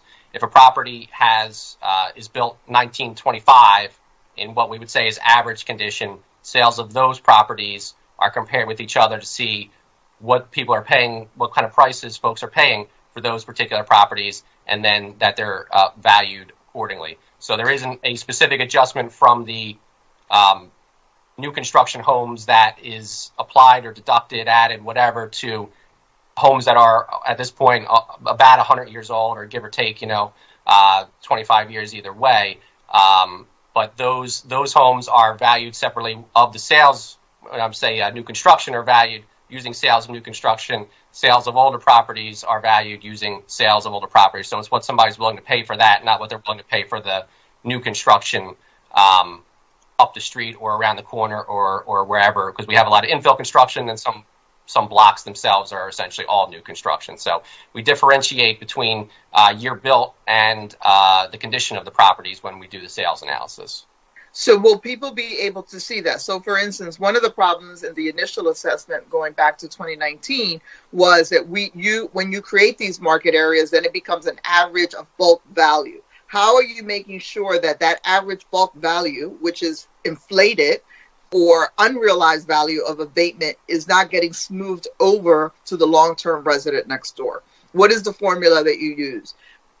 So the overall modeling process, we'll be posting as part of the documentation I mentioned a little more detail about that, which can get very detailed. But in general, there's no smoothing from an abatement to an average condition property. It's what are folks. But don't you have a general area that you determine a value when you lump stuff together, right? And gentrifying areas, when you lump them together, how are you keeping them apart if you're saying that the area value, your GMA, is based on bulk? How are you making sure that it is individualized? So the GMA is part of the larger zone, if we call it that, which we have 16 zones throughout the city for residential where we do models, because we couldn't do 570 models. A lot of times there's not enough sales in an individual area that would allow us to get any sort of determination or delineation of separation of values there. But as I mentioned, the primary factors when you're talking about abatements would be the year the property was built and the condition we have it in. But also newer properties, for the most part, it's broad brush up, but they tend to be larger in some of the older neighborhoods so 3-story properties are not grouped with 2-story properties, for instance. And we talk about the actual square footage. There are different buckets for larger properties that are new construction that are 3-story versus 2-story older row homes. So again, we're trying to very much say someone is paying this much for this type of property, and that's what the market, willing buyer, willing seller are paying for these specific properties. We're not smoothing out a value that's extracted from a different type of property and applying it to that. It's what are the sales saying for this specific type of property. And the common property that we find in pretty much every zone are these older homes, because the zones are large and Philadelphia is natively an older city. What's older in the Northeast may not be what's older in Center City or the River Wards. So there's, an average year built, but in those cases, new construction pretty much anywhere is not the typical property. It's not treated as such.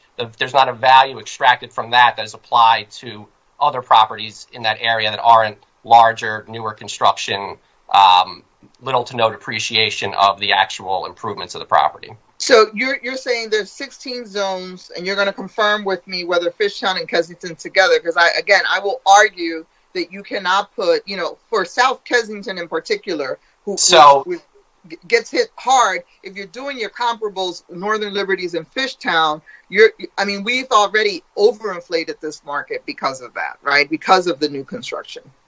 Yeah, so I use Kensington as a very overall general term. Obviously, there's Old Kensington, East Kensington. So anything that might fall into the Kensington bucket may not be in the same grouping as, say, Fishtown or whatever. But that River Ward area down there was separated out from some of the surrounding areas where it wasn't. We could see in the market that the market was not behaving the same, and they should not be in the same model. But as I mentioned earlier, as we can brief individual council members in the coming weeks. We can certainly get into the specific market delineations with you or anybody else that's interested for that particular areas.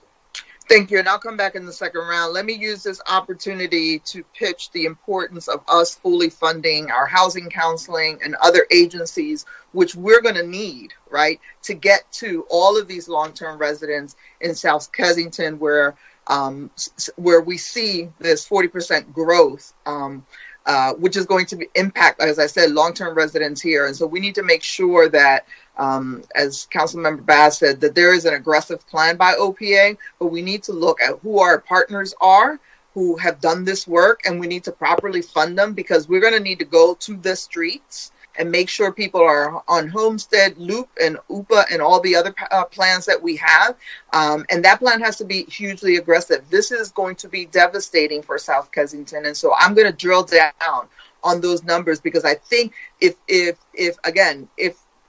what we saw in 2019 comes to fruition now, we will be displacing many of the long-term residents, as I said, whose income is $20,000 and have lived here 30, 40 years, and who have faced all this infill housing at an inflated value of like $600,000 for comparable. Because one of the issues in Kensington is size. Because that we have a lot of blocks that are 3 stories, that's what is being built is 3 stories plus the rooftop deck. And that creates a disparity in square footage, and should impact, right, the value, but it could negatively impact the older homes that are 3 stories and might be 1,100 and 1,300 square feet. So I'll come back on the second round, but let me make that plea that our housing counseling agencies have to be prepared to help us as we educate folks through this process. Thank you, Council President. I'll be back. Thank you, Councilwoman. Chair recognizes Councilman Thomas.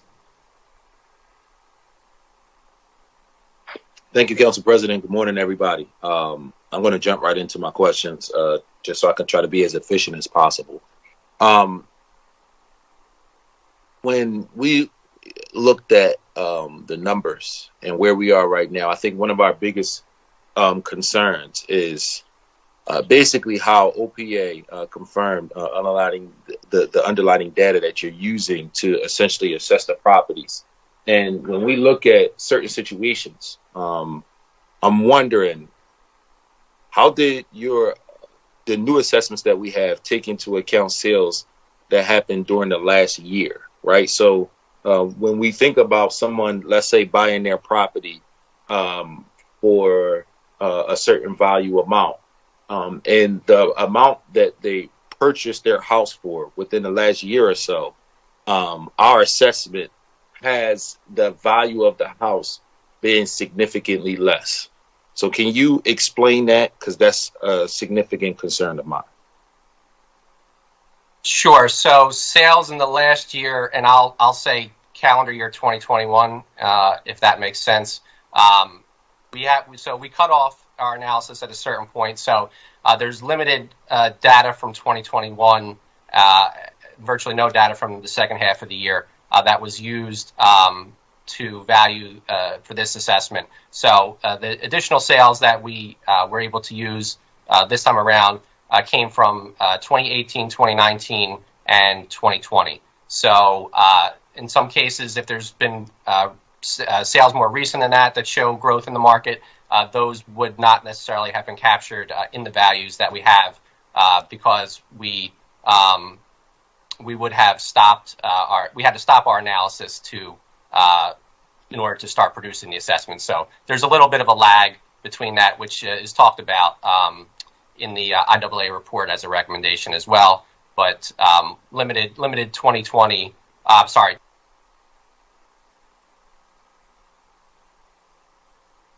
Okay. No, I mean, it's still a little confusing. I get what you're saying to a certain extent, but I think the confusing part is when with that being said, do you plan to have another, because we're supposed to do this annually, so will there be another assessment next year looking at what's happening with inflation and what's happening with the market?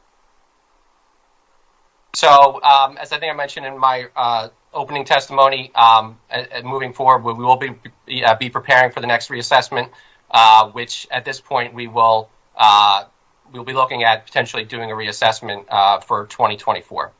Okay, so talk to me a little bit about development in the city. So when you have spaces where, maybe the last time it was assessed, it was maybe a vacant land or vacant property, and we've seen some development since then.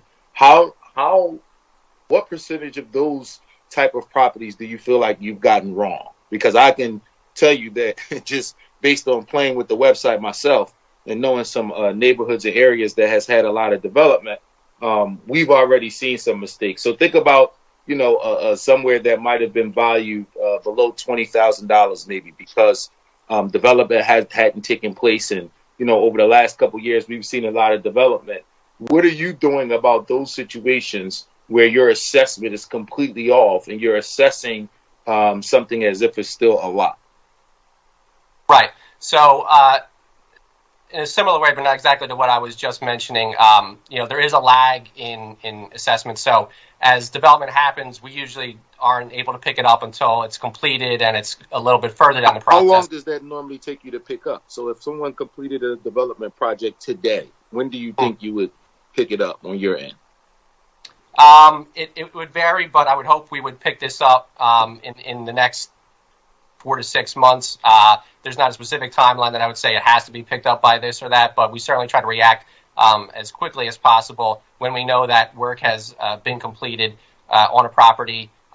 So there is some assessments that may be out right now that reflect the status of vacant land, but even with these being posted now, there's continual work that would be done on the 2023 assessments post-certification, including adding improvements and revaluing new construction, recently renovated properties. If a property is torn down, so sort of the opposite of what you're talking about, or if there's a catastrophic loss, a significant fire, those kind of things, along with any clerical errors or subdivisions, consolidations, new accounts created from a larger account, let's say, we would continue to pick those up. Again, our effective date of assessment is January 1, 2023. So we're putting this out there now with the ability to sort of update our records as necessary prior to that January 1, 2023 date. So there will be some cases where a property may be reflected currently as vacant land that we are in the process or will shortly thereafter be putting new construction and a new value on it. Can we just challenge you on that one a little bit? And the reason I'm saying that is because clearly, as somebody who represents the entire city, I spent a lot of time in a lot of different parts of the city, and my team and I, we've been waiting for these numbers to come out for some time because we knew that Philadelphians would see an increase as it relates to their real estate taxes because we haven't done this in some time. Hence why I put out my recommendation on what should we do around taxes as far as putting some money back in the pockets of the people of Philadelphia. But outside of that, I just really want to challenge the idea that it would take 4 to 6 months. I'm well aware of places where development has happened over a year ago, or I should even say more than a year ago, honestly, in some situations. And the value of that particular space in some of those areas is still valued as if it's vacant.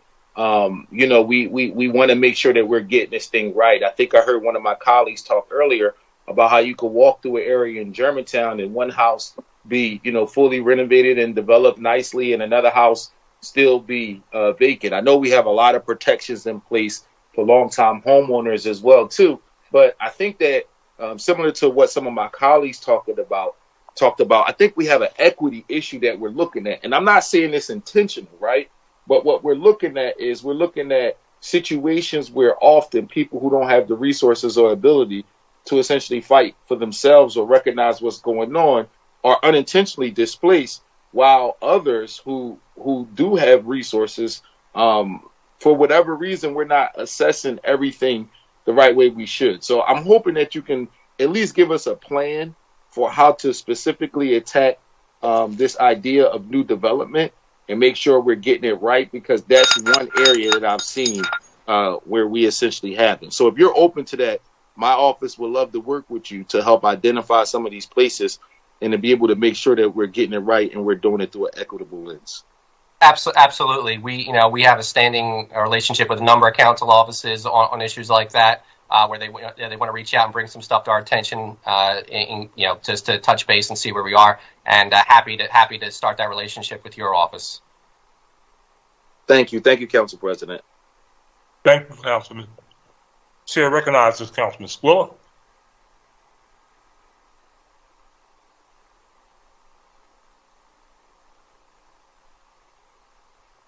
Councilman Squilla. Hello. Yes, I'm here. How are you guys? Okay, sir. You're Good. Thank you, AJ, for testifying. You see, there's a ton of questions out there and a lot of concerns. Some of these are going to seem duplicative, but as we do the AVI and as we see these numbers coming in and we see these large increases, what is the percentage of people that are 50% increases and more of assessment for the for overall residential? city?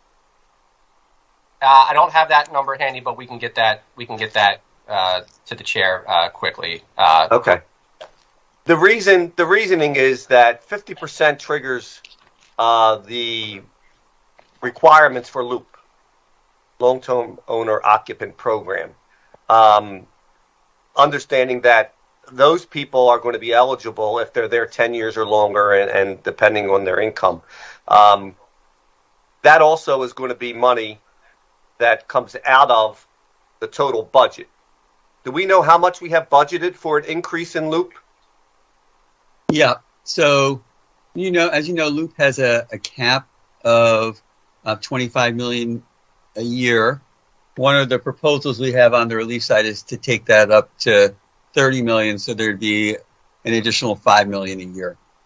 But my question is, do we know how many people have increased 50%?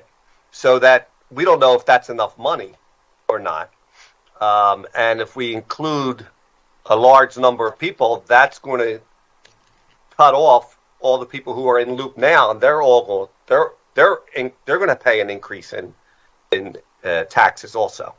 Yeah, and that's exactly why we're raising the cap, and agree with you. That's a conversation we need to continue to have as we figure out what the appropriate mix of relief is.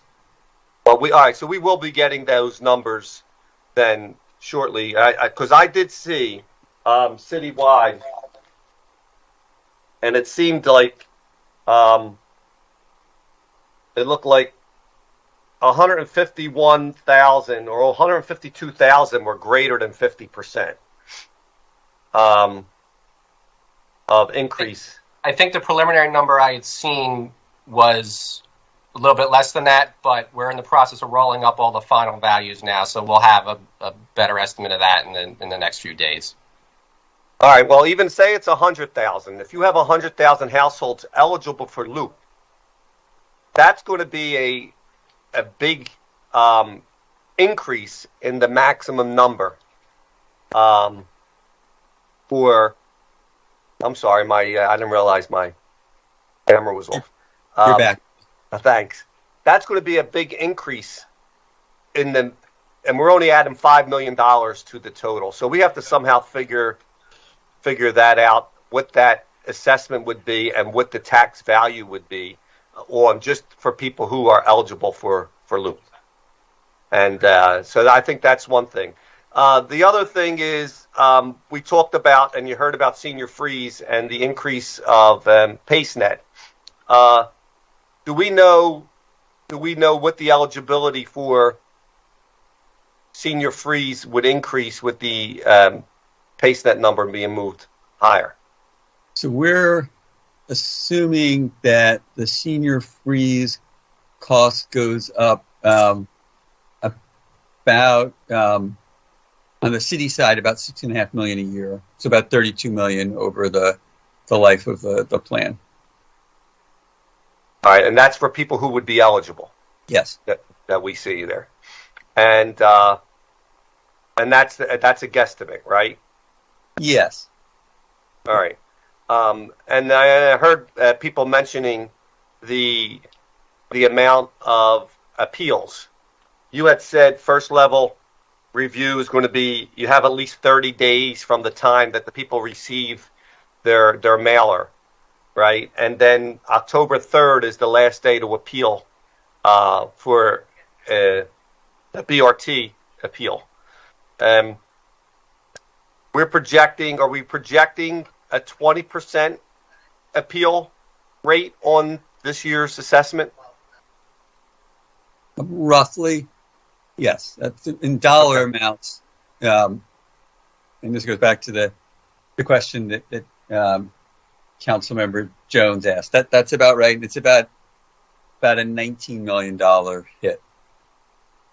All right. So these numbers are being incorporated into our projections. That's right. Right.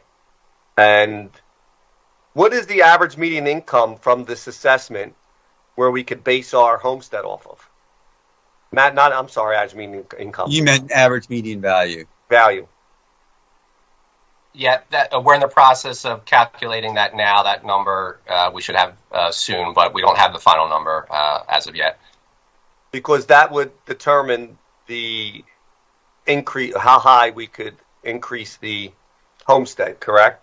Right. Homestead can be up to half of the median value of assessed values. Right. And right now our homestead is 45, and the projection from the administration was 60? Our proposal was to take it to 65. 65.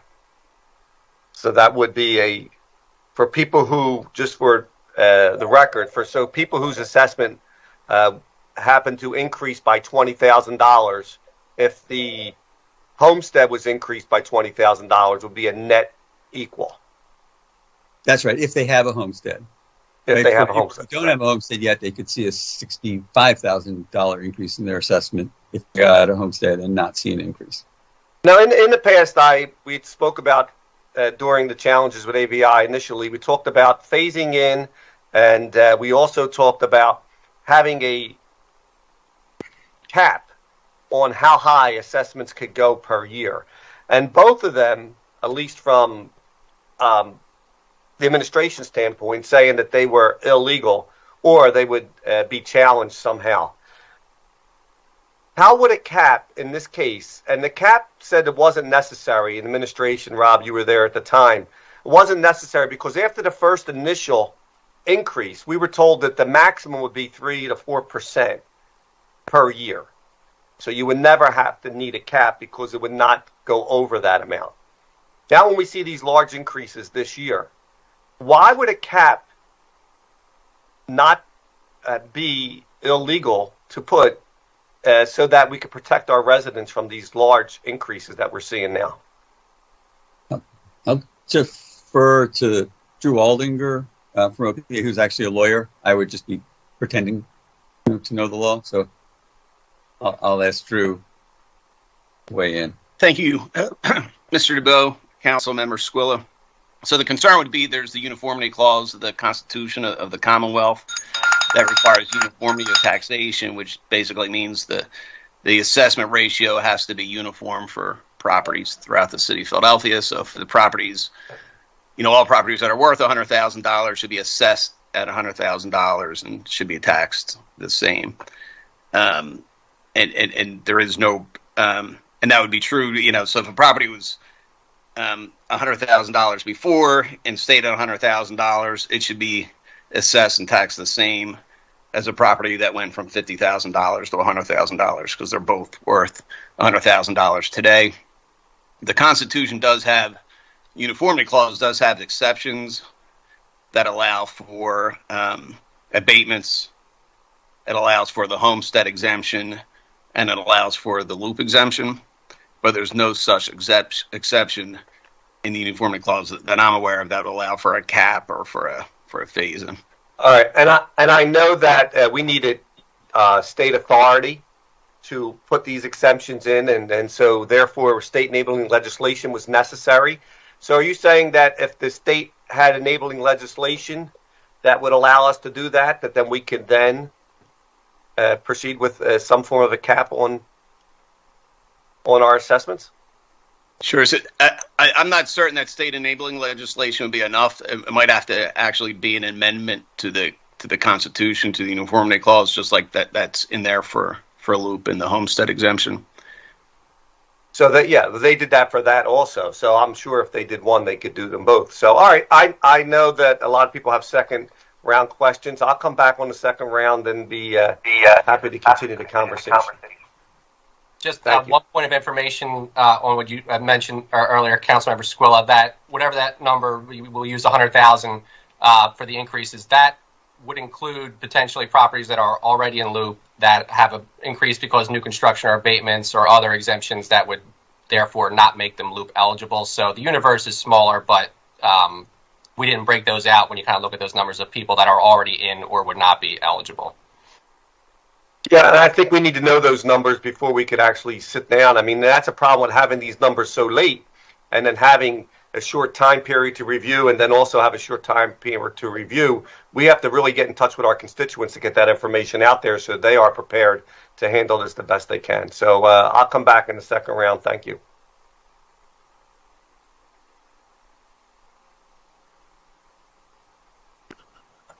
I'm sorry. Thank you, Councilman. Chair recognizes Councilwoman Gauthier. Thank you, Mr. President. Good afternoon, Mr. Arrows. Before I ask you some questions, I want to note for the record how disappointed I am by how little we know about OPA's 2023 tax year assessment and by the communication to the public around the rollout of new assessments for tax year 2023. First, although it feels like OPA has been working on these assessments for over 2 years, we've not received OPA's updated methodologies on property level assessment data. Today, many 3rd District residents will see their new assessments online and will be blown away by the on average 50% increase. They will have questions about how this happened, and my office will not be able to effectively respond because OPA has not provided us with the requisite level of detail necessary to analyze and understand these updated assessments. And Council's ability to do its job today in this hearing is also severely hampered. On top of that, I understand that we don't know when letters to residents will go out. So tech-savvy residents will know their assessments today, while others will wait some other unknown number of months to receive their assessment in the mail. This is poor government transparency and public communication about assessment increases that will have serious impacts on our residents. And as a government, we have to do better, particularly if we want to keep saying that we care about racial equity.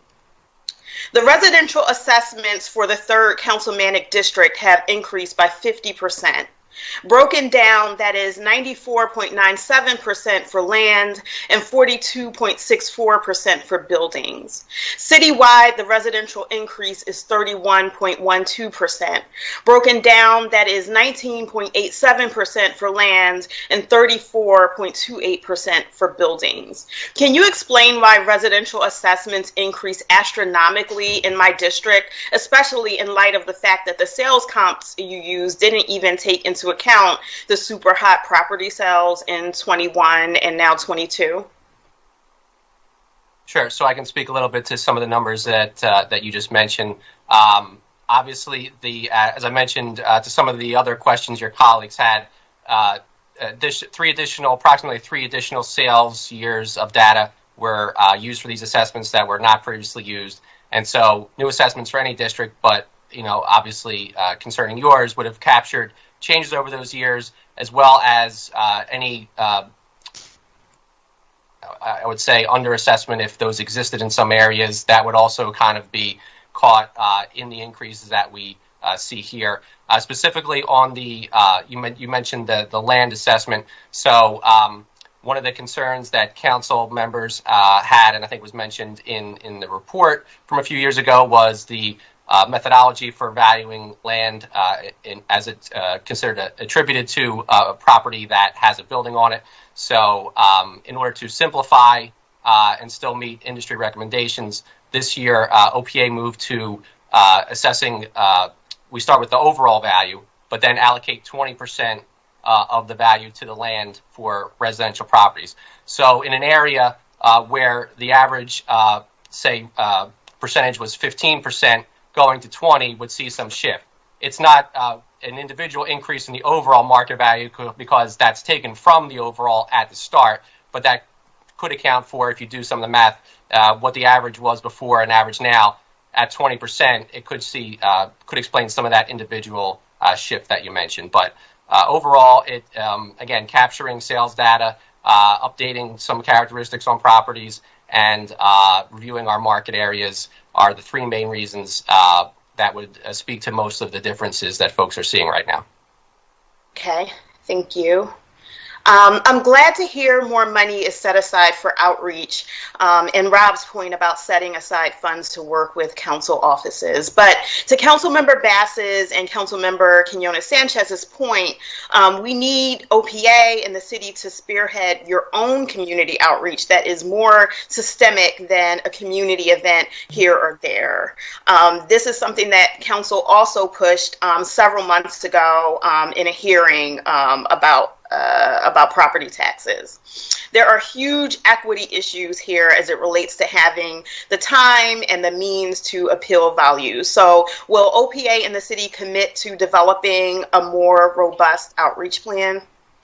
Yes, we will. We've set aside funds for that too. So yes, there's part of it that we want to do with council members and part that we want to do on our own to take the lead as you're suggesting.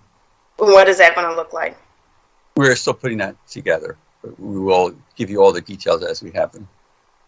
Okay, well, I would argue that that the outreach should be as aggressive as the assessment increases. But okay. Understood.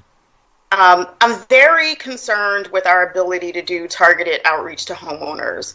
Is the city able to cross-reference different departmental databases to figure out which residential households should be eligible for various property tax relief programs? So the one part that is particularly hard about that is the loop eligibility, because we don't get individual tax returns on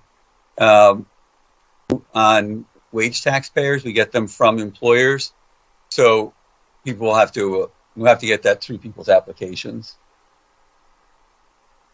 But for other programs, are we going to be for that and other programs? Are we going to be doing all we can to figure out who is available for relief so that we can have? Okay. Yes.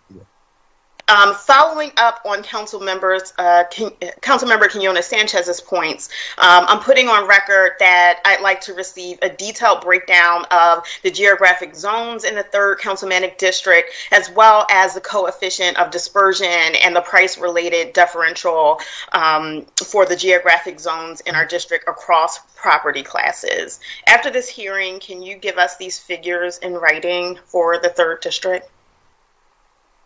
Yeah, we can provide that for the 3rd district, for each zone, and for any district that would request that. Thank you so much. As a follow-up to your conversation with Councilmember Parker, after this hearing, can you provide a better estimate for how long it will take OPA to evaluate a first-level review? We need this estimate for our constituents. Yes, we will try to get some sort of estimate as quickly as possible. Thank you. Following up on the points by several of my colleagues, do you agree that this is my last question.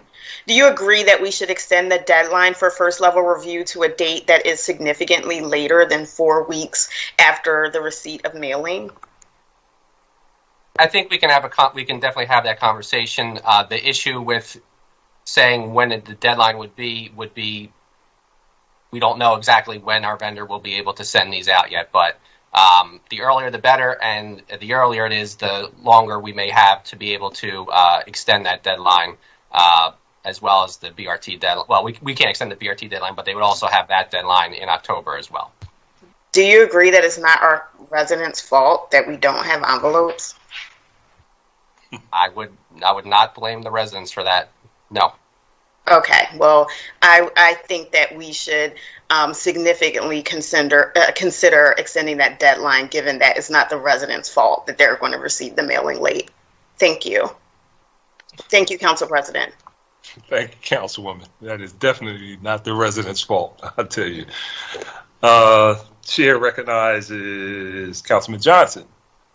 Hey, thank you, Council President. Good morning. Good morning.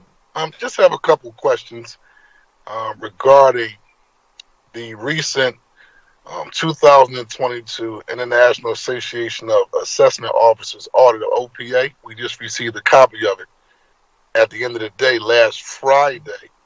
And so there's a couple things that stuck out that I wanted to get some clarity from you. And I remember a couple years ago, I did a hearing regarding the formula for OPA and how that formula is published and how accurate the formula is that we're using. And so some of my questions I want to zero in on is the training of staff members, and the audit of OPA from the IAAO talked about how staff members require additional training, and that staff also want additional training and want to get an idea of what plans do you provide, what plans you have to provide that training, how will you accomplish that despite the additional workload associated with the bump in assessment appeals that comes with the reassessment.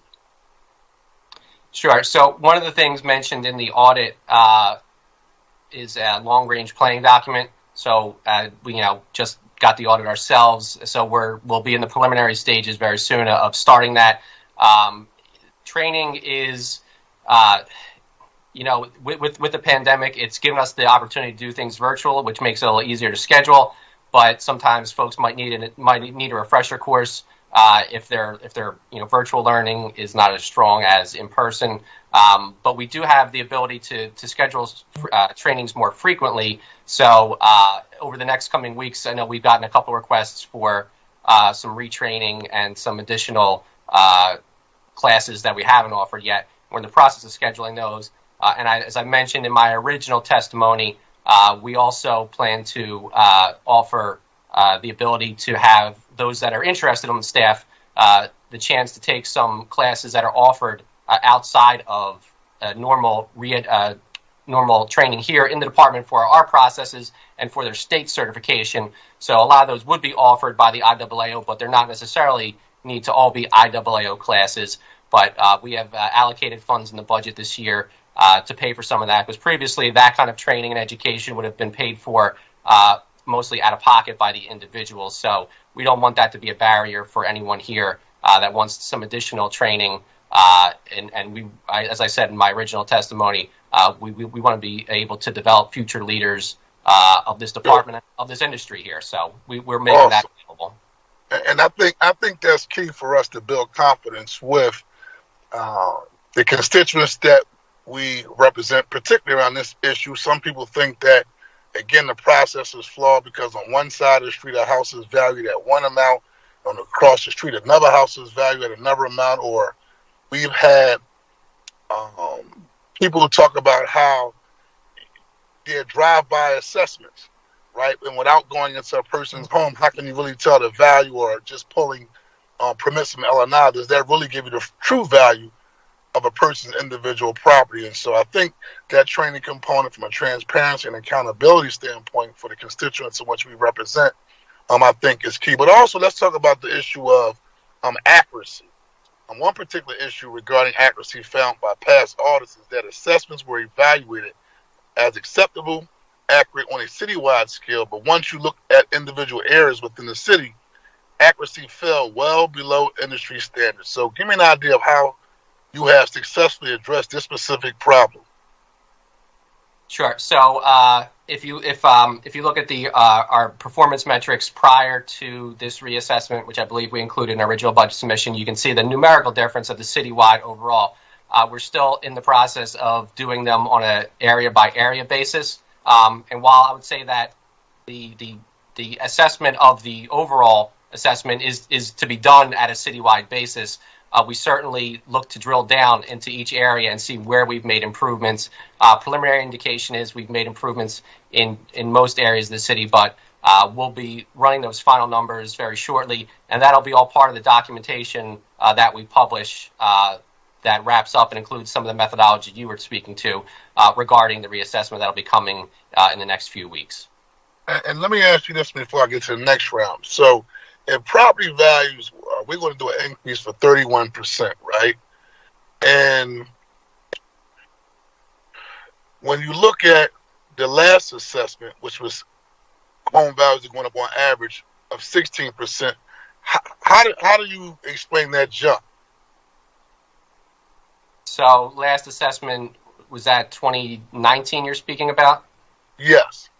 So I would say that the last few years, well, again, this is one of the reasons why we prefer to do regular reassessments, because if there's drastic changes in the market in any particular year, and if it happens in successive years, it sort of compounds. But if you, again, as I was mentioning earlier with some of Councilman Dom's questions, from what we've seen and from a number of external analysis, the residential market in the city overall, and particularly in certain sections of the city, has been, the changes have been historic, some might describe it, over the last few years since the last reassessment. So part of that is what's being captured in those numbers. If you have a market that's flat year over year or slightly changing year over year, those numbers, even if you don't do assessments for a few years, will be increasing, but may not be as dramatic as some other ones. But when you see double-digit growth in some estimates year over year within the city overall, and in certain neighborhoods,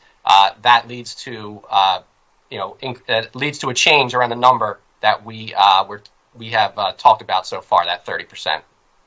Well, let me ask you this: are you concerned about the accuracy of sales comparisons, given that last year there were unprecedented low interest rates and unprecedented low supply of homes for sale, which led to bidding wars, especially because those bidding wars ended once interest rates went up again? So, any changes in the market that we can't predict, and certainly some of the changes over the last couple of years would certainly not have predicted, make you stop and think. But the reality is we have to look at the data that's there, and that's what's available, and that's what we have to do our analysis on. So whether a property was subject to a bidding war, or somebody told somebody they're going to sell their house and they came in and was on the market, but was on the market for a day, and they came in at over asking price, we have to look at what the sales are being reported as. We can't artificially back out a number just because we think somebody paid this too much for it, and use that as a number to base our valuations for. So it does make it a little difficult, and I think from now projecting to January 1st, if there are changes, continued changes in the rates and more supply on the market that might meet some of the demand, you could see some changes from what we've seen over the last couple of years between now and the effective date of appraisal. But we're using the best data we have available as of the time we need to prepare these assessments. And one last thing, I know my time is short, and you can just be brief answering this question, because I know this reassessment is going to be huge. Tell me about the staff, because the audit, right, did talk about the backlog and workflows like camera data, sales data uploads, right? So in general, what type of staff will you have going into this process? Are you doubling? Like, what does that look like? So we didn't double. We didn't have that kind of allocation in the budget. So we've been, we have a staffing level that has been pretty, I'd say, flat over the last couple of years, in that we've been able to bring new folks on and also kind of just meet the level of retirements that have happened. But I think one of the things I mentioned earlier with opening up to the management trainee position is we can bring people on that may not have some of the real estate knowledge that has traditionally been required to take and pass the Evaluator 1 test. But those are folks that we can get in and give them their state classes and offer them some of these other learning opportunities. And it's a position we've used in the past, about a decade ago, and had some success there. So we think that's a really good pipeline to get talent into the department that we can develop to fill some of the vacancies that we've had that for budgeted positions. Thank you very much. Thank you. Thank you, Councilman. The chair recognizes Councilman Green. Thank you, Council President. Thank you, Mr. Eros. And I know Mr. DeBell is also here because I have a limited amount of time. We appreciate it if you could answer the questions in very brief answers, yes or no, specific to the question. Mr. Eros, when did the Office of Property Assessment finalize the assessments for the City of Philadelphia? April 30th. I'm sorry, what was the date? April 30th. April 30th. Okay, thank you. Mr. DeBow, you are part of the Tax Reform Working Group? Yes. Okay, and the Tax Reform Working Group, we had our first meeting August of last year? I don't remember the exact date, but I'll believe you. Okay. And also, I know several times during our conversations as part of the Tax Reform Working Group, you stated that the administration would use whatever suggestions or guidelines that come out of the Tax Reform Working Group for our ideas for tax policy, correct? So that was our goal. That was a goal. Okay. And then the mayor's budget address, my understanding from my recollection, and correct me if I'm wrong, the mayor stated that they'd be working with city council in reference to tax policy, also based on information coming out of the assessments. That's correct. Okay. And we still plan to do that. I still plan on doing it. Okay. So I guess my question is, when did the administration come up with the proposals regarding tax policy in reference to wage tax reductions and other policies regarding that was submitted the same day that I learned, I think other members of council learned when the OPA assessments came out? Yeah. After we got the information from OPA, we had discussions about what we thought the best mix of relief would be. So I think we probably finalized that last week. Okay, and you finalized that last week? Finalized our recommendations, which I should also say that we view as, obviously not the end of the conversation, but the start of this stage of the conversation. And so when did the administration start working on those ideas?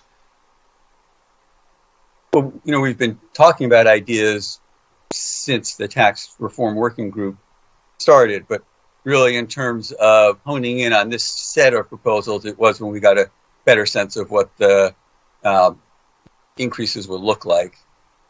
And so really, in terms of what this set looks like, it really wasn't until, the last couple of weeks when we saw what increases would be.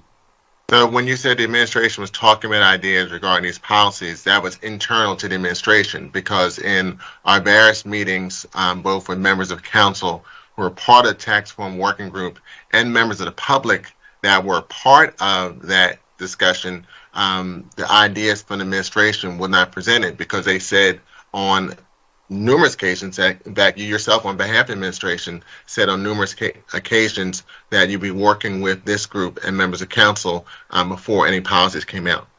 And there were lots of suggestions that came through the tax reform working group. And so when those suggestions came through, we did talk about those as administration. Right, as an administration, but not with members of the tax reform working group or with members of council.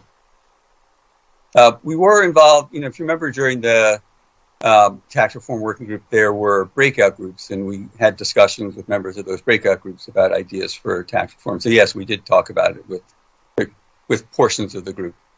Well, I participated in a number of those breakout discussions, and for the most part, those discussions were made by either professionals or others who were part of that group, and in position administration from a listening posture, not presenting ideas, but more of a listening posture, because the perspective was we work collaboratively together to come up with policies and ideas.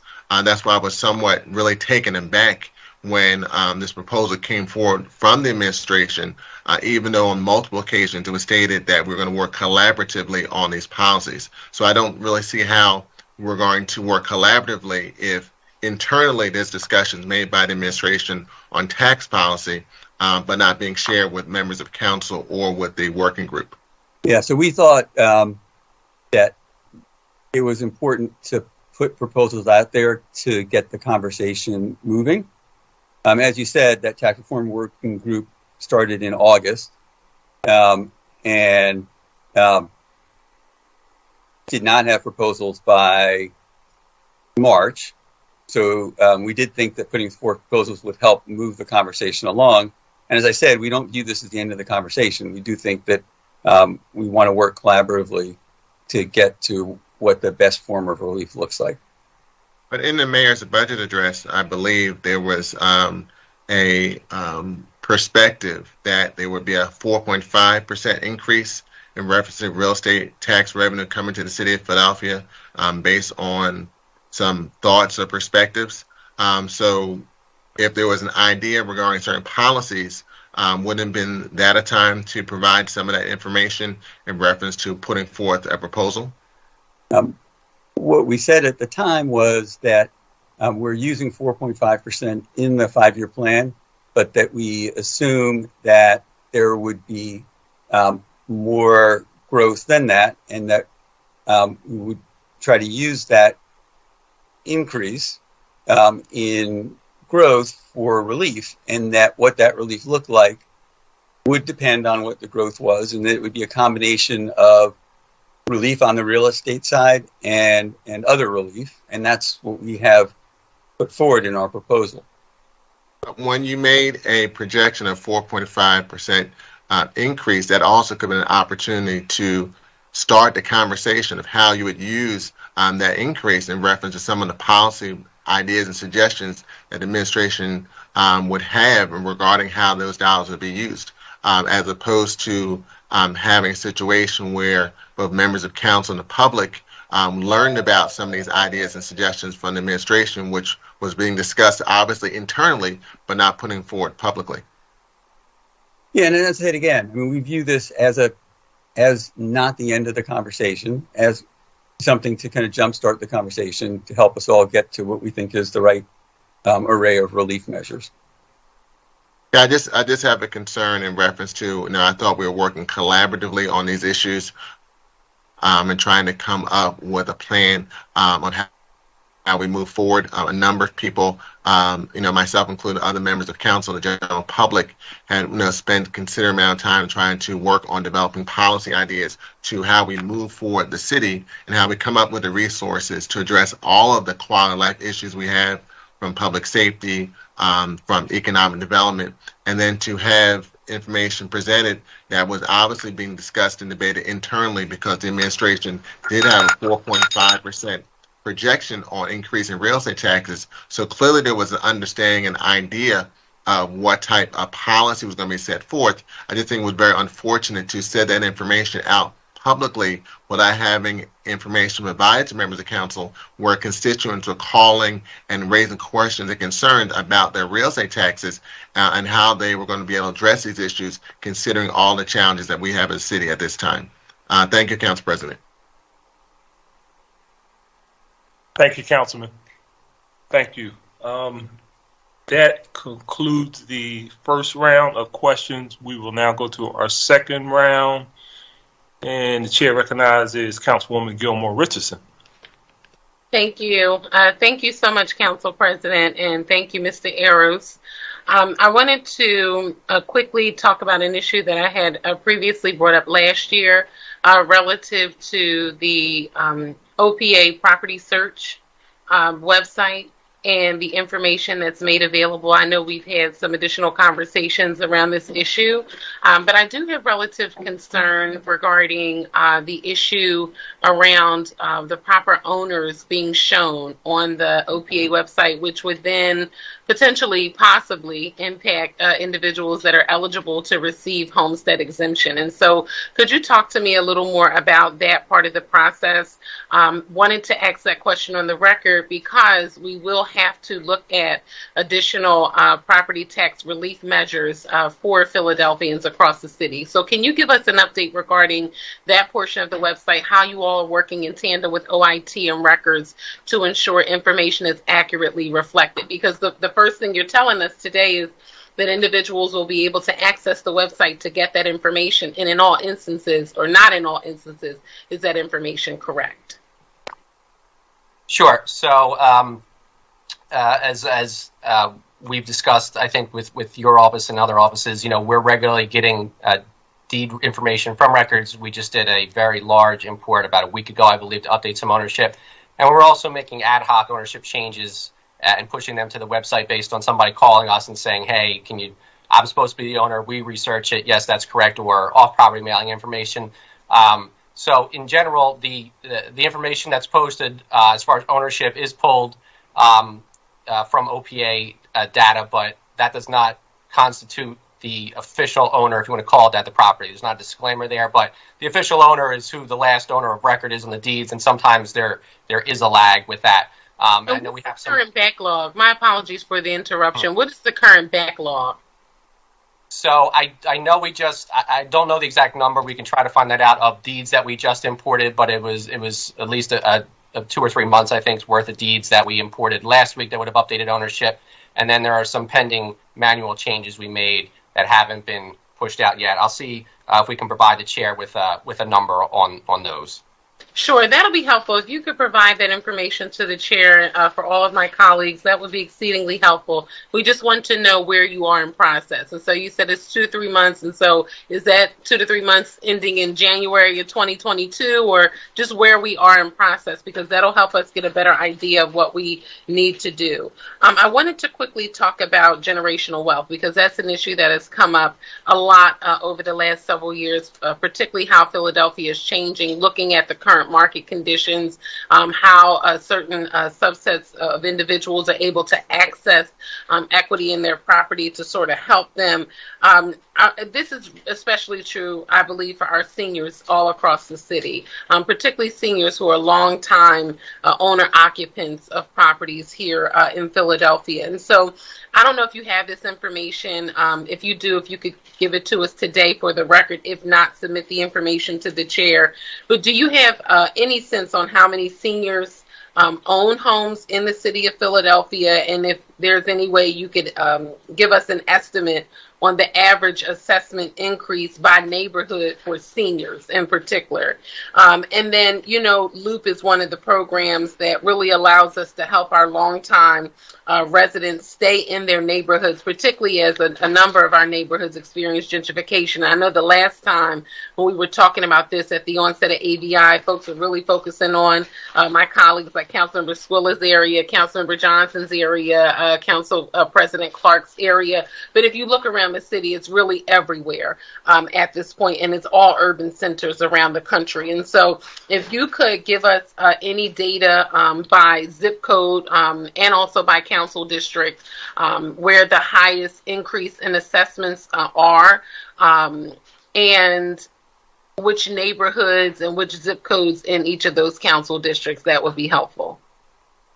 Sure. So on, I think, your first ask around the seniors, OPA does not maintain any specific information about the owners of a property, whether that's age, income level, anything along those lines. So we would not be able to perform that kind of analysis internally. I don't know if there's other resources in the city that would have that, but we would not be able to provide.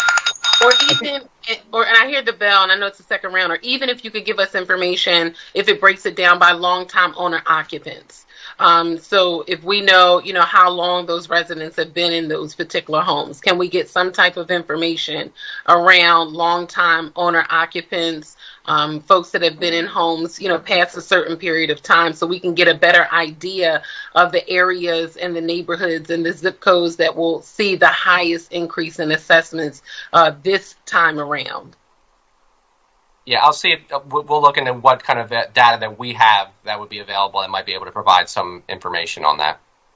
Okay, and my concern is for this time, we're coming off of the heels of our census. And so we should be able to blend some of that data to help us tell a better story. So we have the latest census data that has been released. We have information relative to this proposed property tax increase. So we should be able to overlay some of that data to help us tell a story, right? Because I think it's important. People will think, oh, city council's, you know, raising your taxes, but really this is a property assessment that is done on the administrative side of government. We are not increasing the tax rate. And so we need to have a better picture so that we can explain this to our constituents. Because I will tell you, since I've been on this hearing, my phone has been ringing off the hook already from people calling about this.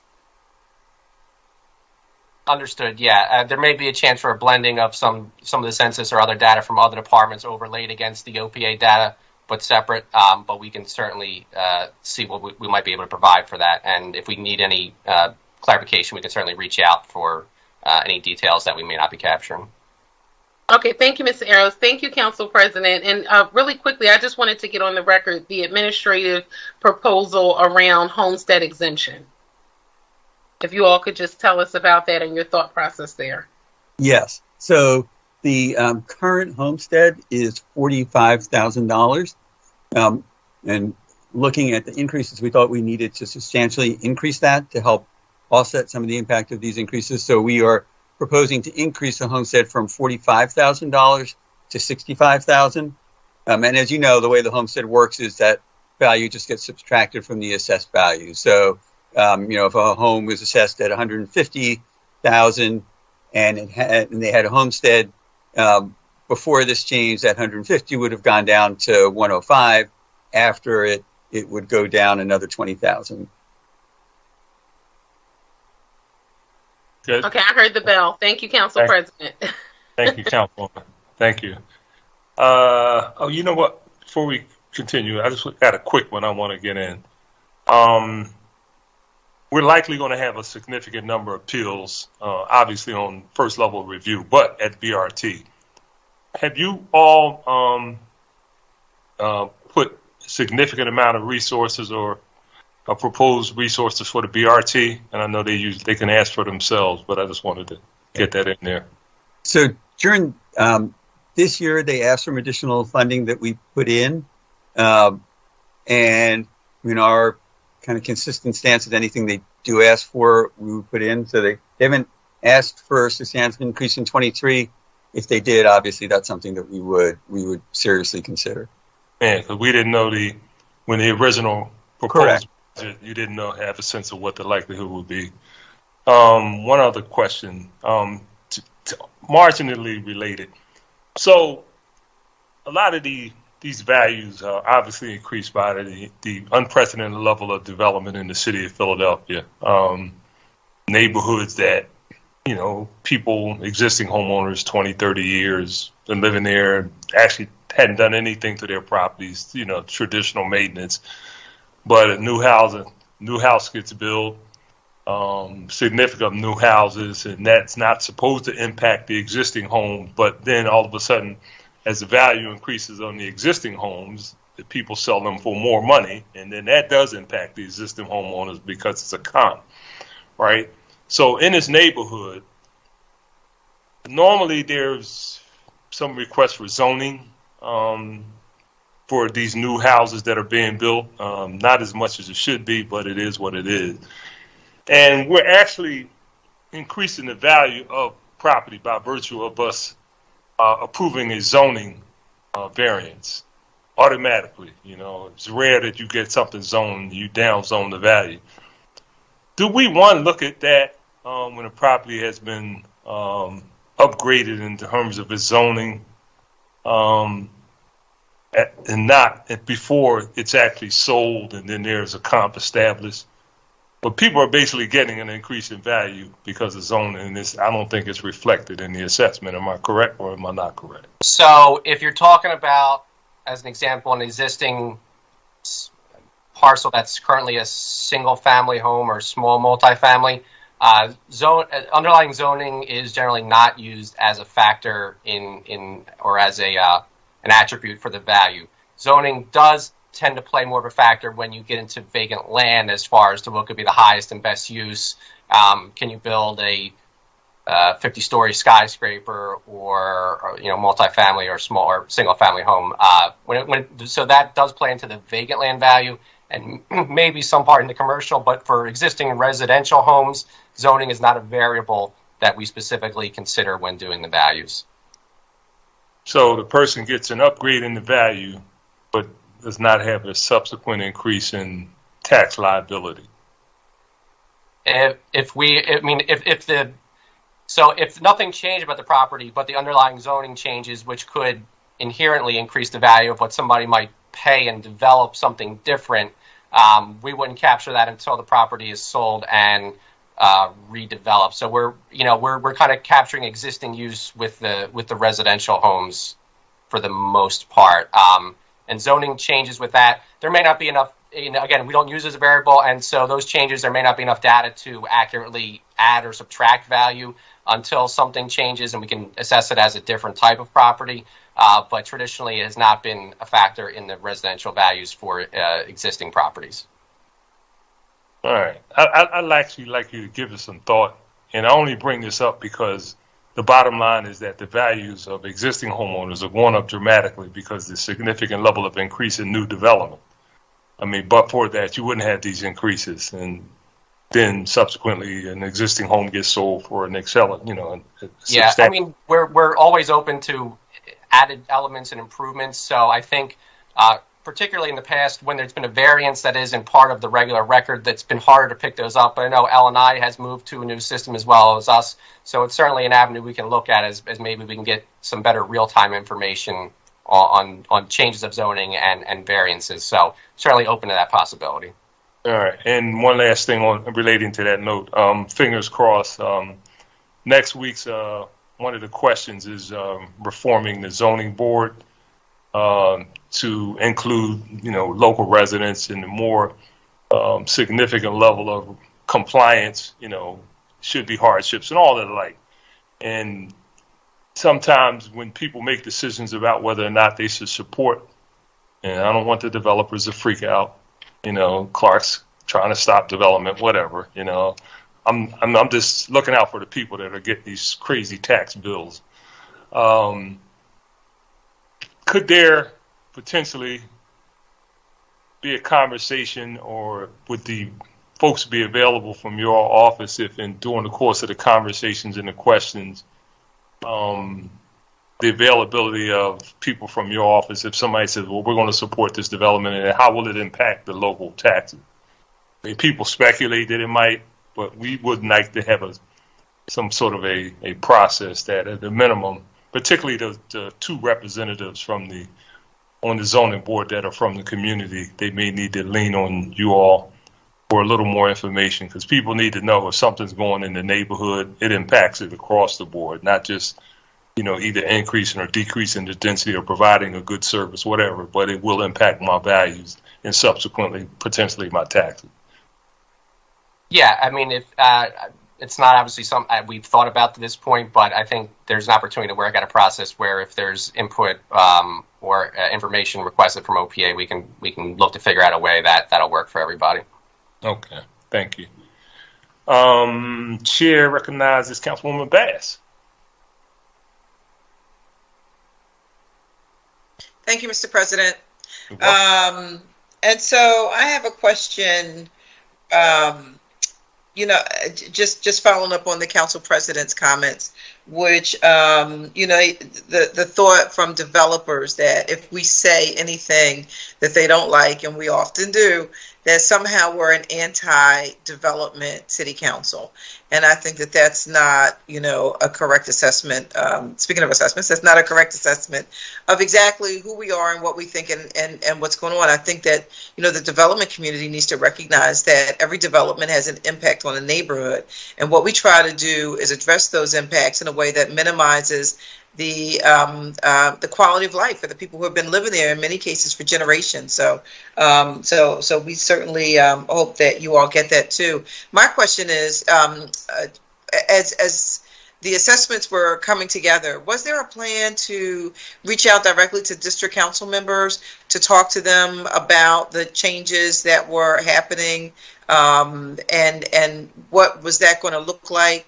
I guess specifically, I'm wondering if you saw, let's say for an example, if you saw in Nicetown that there was a particular percentage increase in value, what would that look like in terms of, like ring the alarm, raise the red flag, we need to talk to the council person to figure out what can we do to address, these increasing values that are going through the roof in a neighborhood that's beginning to gentrify in her district. Sure. So, as I think I mentioned in a couple of previous questions, traditionally, pre-pandemic,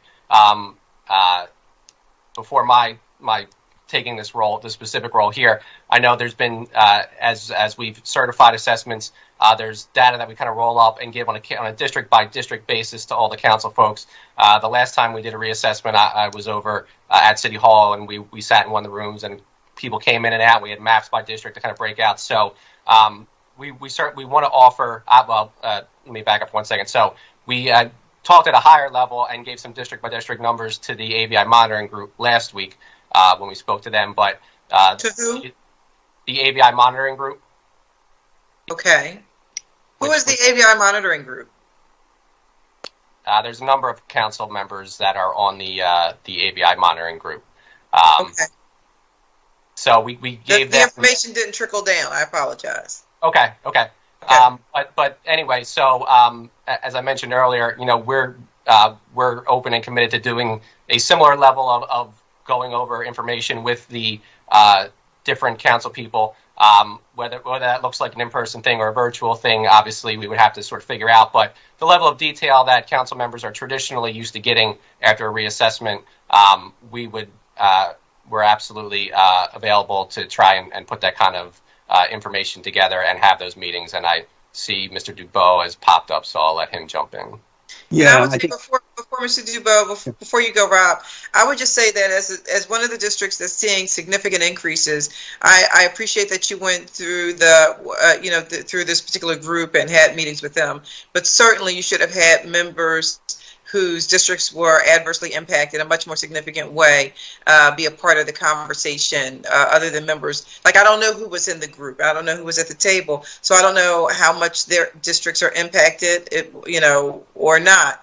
But I certainly think that because my district is going to be heavily impacted by these changes, then, in general, a council member, I would say, is that anytime we do a reassessment, we want to be available to have the conversation, whether it's 20% or 2%. So are we throwing up a red flag to say, well, this district saw this, so we definitely want to talk to them? It's more of, from my perspective, every time we do a reassessment, we want to be available to talk to anybody.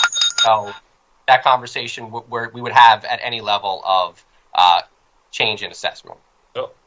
Well, I hear you. I'm sorry, Rob. But I hear you, and I understand your viewpoint. You want to make sure that you talk to everyone. But what I'm saying to you is, if somebody has a 2% or a 3% increase versus someone who has over a 30% increase in their district, there's a big difference there, and they need to be treated differently, and we have to recognize that. Understood. Thank you, Rob. The only thing I wanted to add is that, as Mr. Arrows mentioned in his testimony, we want to set up meetings for this week to talk to council staff to go through the exact kind of discussion you're talking about. It's a little late, Mr. Dubois. It's a little, I'm just saying, I appreciate that. I look forward to talking to you all, but the numbers are out. The calls are going to start coming. The concern is going to start, and, we're like, hustling backwards here. Like, we got to, just make sure that we're in front of what we know is coming, and you've certainly been on that hot seat long enough that it's coming, Rob. It's coming. So yeah, so we needed to be more aggressive, I think, in reaching out to the hot spots. But I'll come back around, respecting the bell. I'll come back around for a third round of questions. Thank you. Thank you, Councilwoman. Chair recognizes Councilman Jones. Thank you, Mr. President.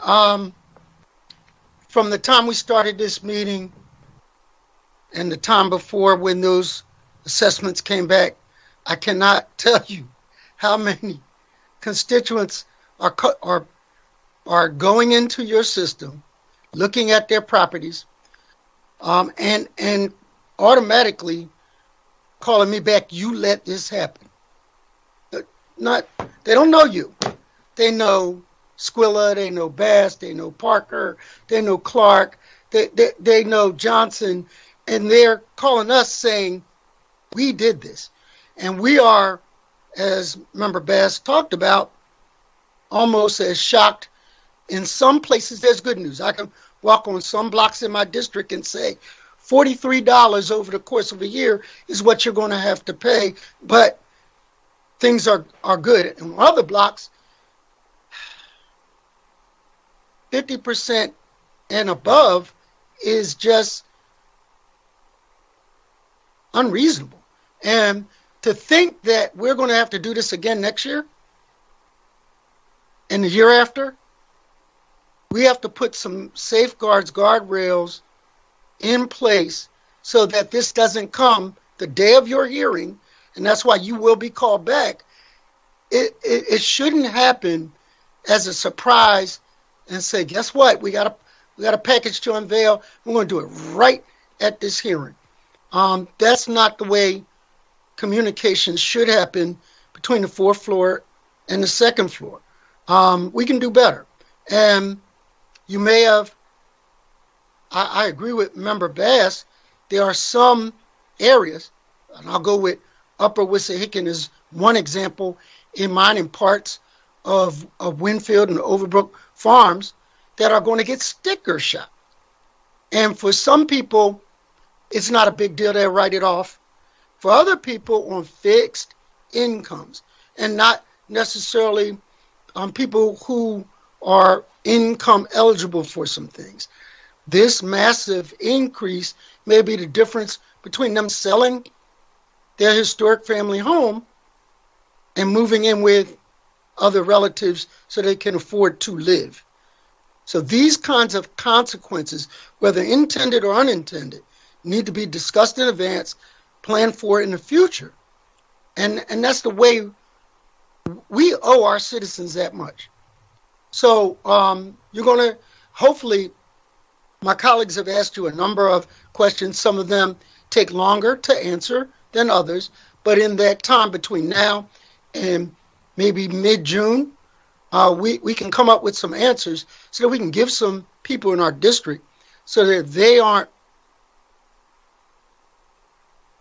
sticker shock with these mailings, but also are really clear about what their recourse and response should be. So that's what it's not a question, it's a comment. As soon as you get this information, please provide it to the president of council so he can distribute it.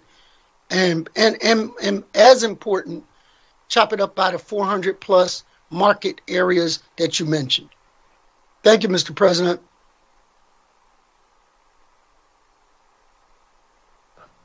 President Clark. Thank you, Councilman. Yeah, sorry. Trying to take myself off mute. Thank you, Councilman. Chair recognizes Councilman Squilla. Thank you, Mr. President. I'm going to go back to the first level review, and I know we're going to probably expect a lot of that because a lot of people do the first level review thinking that it actually is the appeal. When we send out that notice, are we letting people know that the first level appeal will take some time to be responded to? Are we going to allow people to apply for a BRT appeal and after their first level review is decided, or are they still going to have to do it by the October 3rd date? So the BRT appeal is, that deadline is governed by state law, so OPA wouldn't have the ability to waive or alter that. As far as the first level review, we typically don't put anything on the notice saying that you will have a response by this date. It's usually just, this is the date to file by. But we do include information, we have in the last couple of years of, please be mindful that the BRT deadline is whatever specific date is for that year, and you may not, if you do not receive a response by this point, or if you're unhappy with the response, you should go ahead and file with the BRT by this date, or that you don't need to file the FLR to file with the BRT. Some folks just skip that process, but we lay that all that information out in the material that goes out with the change of assessment notice. Because I'm going to suggest that anybody who would do an FLR will do an appeal right to the BRT, because there's no way we're going to get those responses back in time. Now, you said that the letters are going to go out in August or September? We're saying we would have them out by September 1st. We would hope to be out sooner than that, but that's contingent on when we're told that the vendor is able to do the mailing. Because there's a possibility that it would be less than 30 days to appeal at that point, even though the deadline is the first Monday in October, and there's no, we'll have to look at that and see if we make sure that we could get letters out to our constituents ahead of time to really pay attention to this this mailer. Now, this mailer is coming out in a City of Philadelphia Department of Revenue regular letterhead paper. It wouldn't be Department of Revenue. It would anything from the city for this particular item would be labeled Office of Property Assessment, but it'll come out similar to the notices in the past. The format, overall look will be similar. Some of the data elements on the notice may look a little different, and some of the details would obviously be different and specific to this year in particular, but the overall look and feel of the FLR form and the notice itself will be very similar to what folks are used to getting in the past. And we know that it's going to put last year's assessment compared to this year's assessment in that notice. So they will be able to appeal directly to the BRT once they do receive that. And if I can interrupt for 1 second, council member, in theory, if somebody's assessment did not change, they would not get this letter. The letter does not allow or prohibit them from appealing to BRT. That's a separate process in and of itself that folks can do at any time. And how about if their assessment went down for some reason? They could file a first level review or a BRT appeal for that as well. But they wouldn't get a notice? No, any change in the assessment, either the overall market value or the allocation within the overall market value, those folks will get a change of assessment notice. If everything is identical, they won't get a change of assessment notice because there would be no change to the assessment. But anybody that gets a notice for whatever reason, up or down, can file the FLR, and then any owner in the city, whether they get a notice or not, can file with the BRT by that first Monday in October deadline. Because even people who don't have their overall tax assessment change, it looks like the land values have changed because you took the 20% model across the board here. They would get notices from us because the assessment allocation has changed. All right, thank you. I'll come back.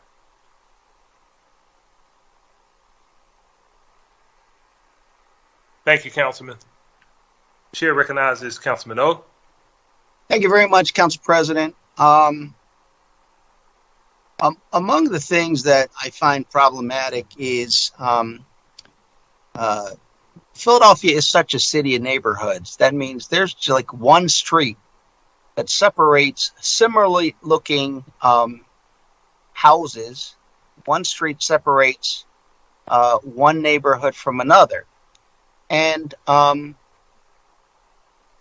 it makes a huge difference. For example, there is a street that separates Southwest Philly from University City. And even though the houses look the same, when you come to the end of that street, that's University of Penn. And people have bought homes and, they've created shops and all that.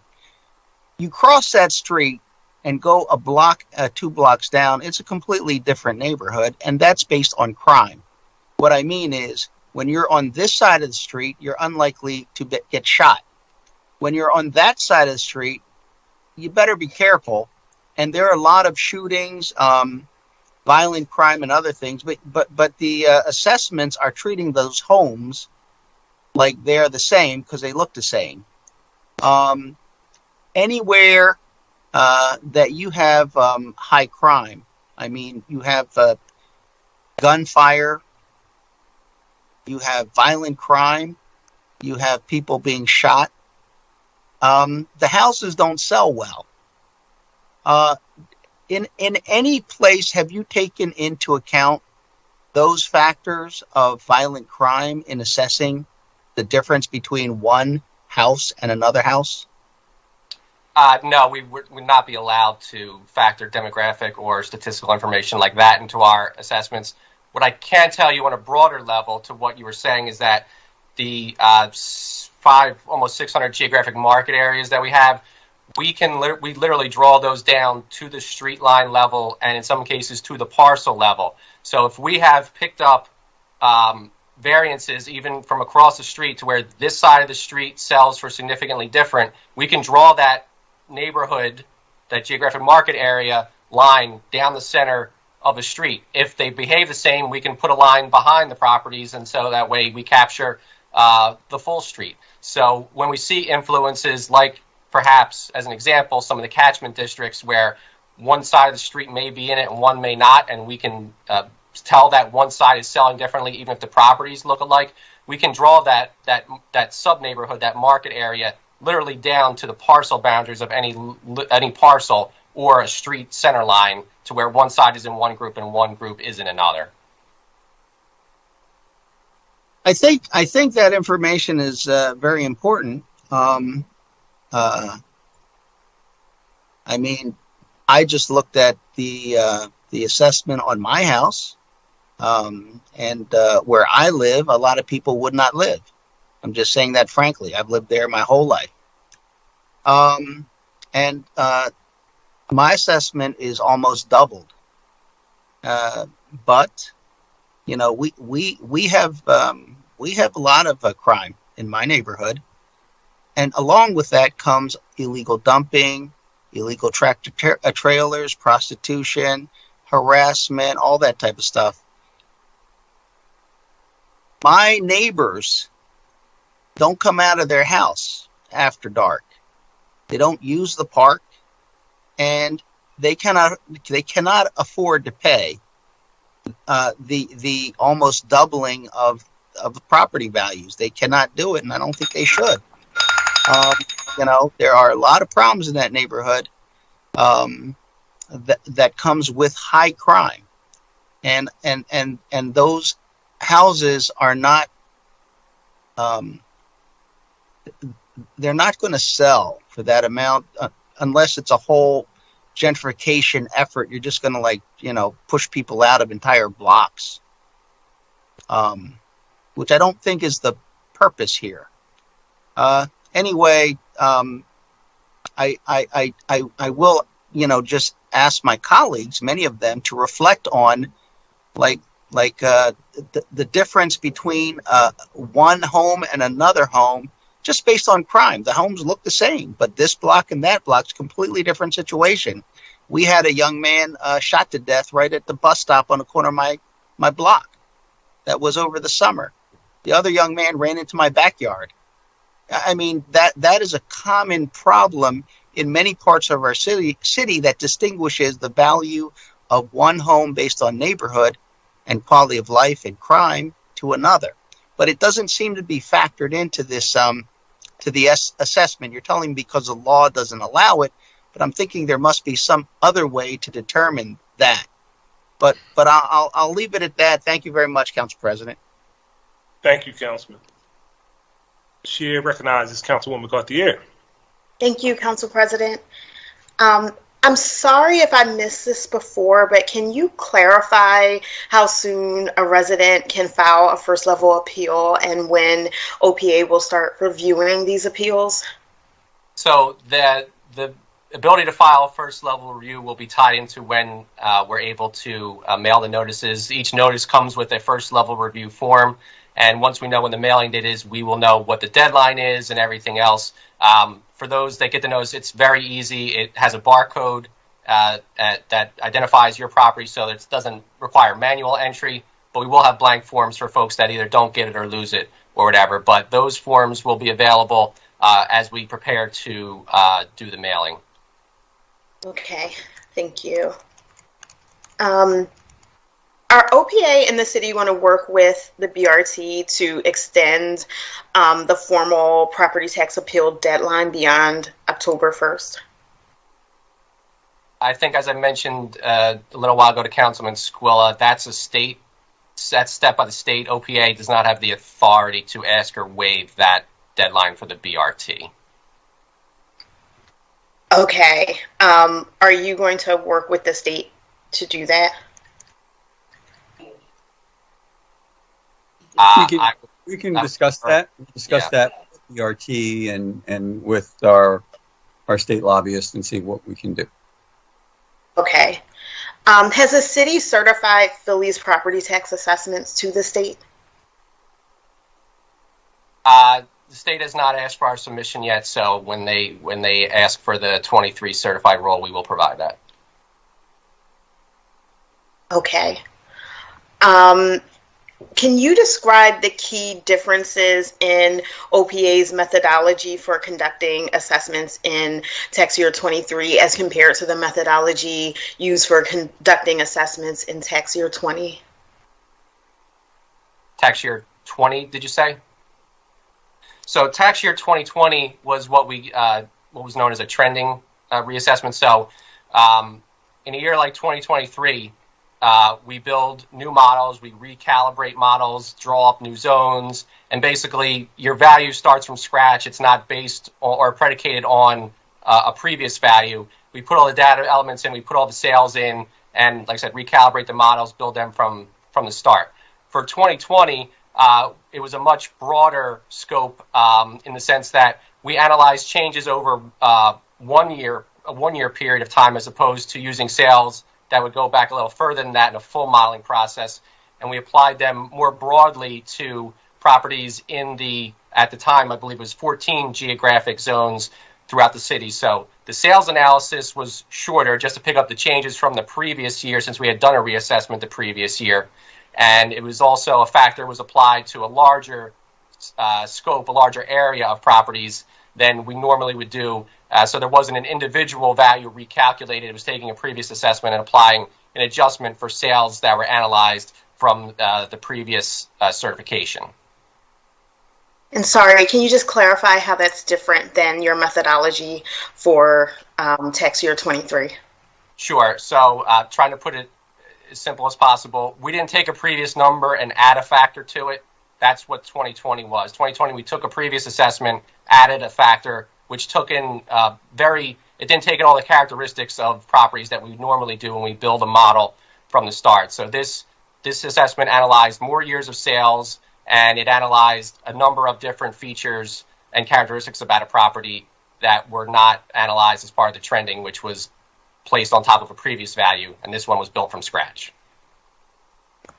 And when do you expect to get us a more detailed description of that methodology? So normally, I think the Philadelphia Code has it a month after our certification date. So just certifying now, we're working to get that as quickly as possible, but hopefully in the next month we would have that detailed methodology posted as required by the Philadelphia Code. Thank you. Thank you, Council President. Thank you, Councilwoman.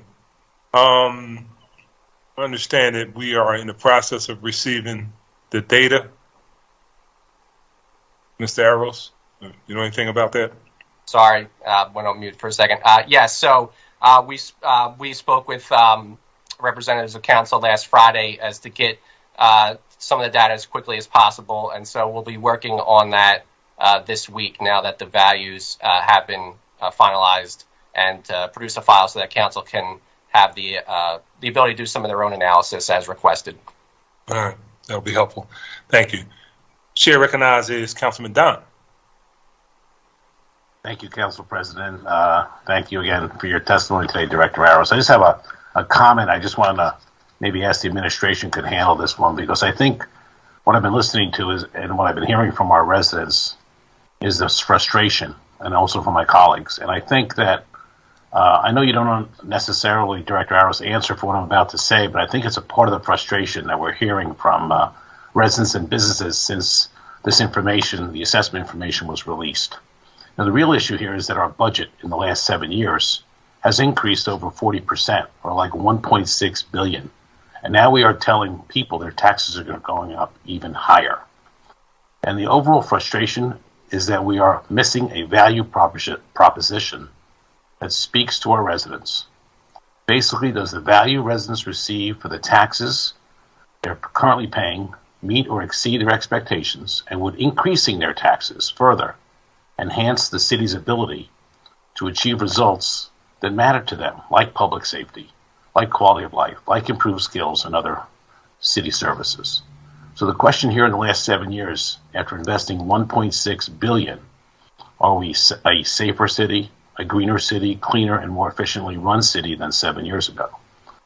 And what can the mayor and the administration communicate as to why we should levy even more taxes from our residents and property owners after we have already increased our budget by $1.6 billion in the last 7 years without, it seems, meaningful advancement towards the citywide goals for public safety, quality of life issues, and an innovative city?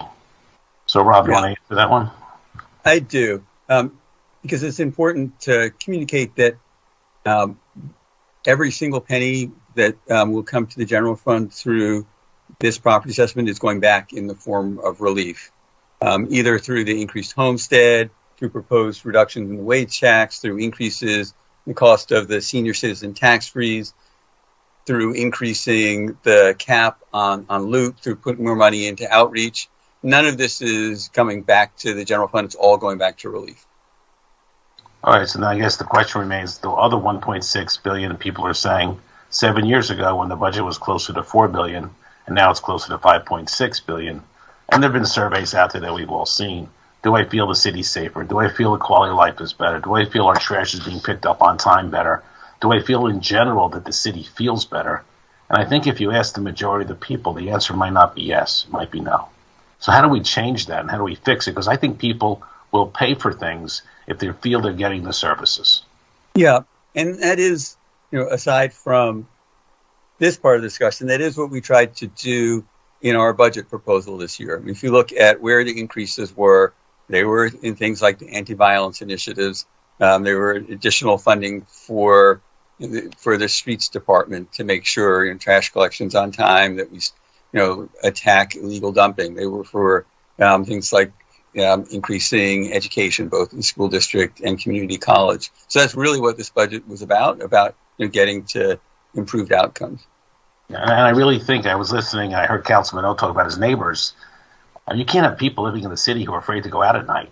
That just isn't going to keep them here long term. We have to fix those issues, and they have to be fixed quickly. So I just wanted to share that because I think that's some of the frustration that's going on, or most of the frustration. So anyway, thank you to the administration, and thank you, Director Aros, for your testimony, and thank you, Council President. Thank you, Councilman. We had one last question by Councilman Squilla, I believe. Councilman Squilla?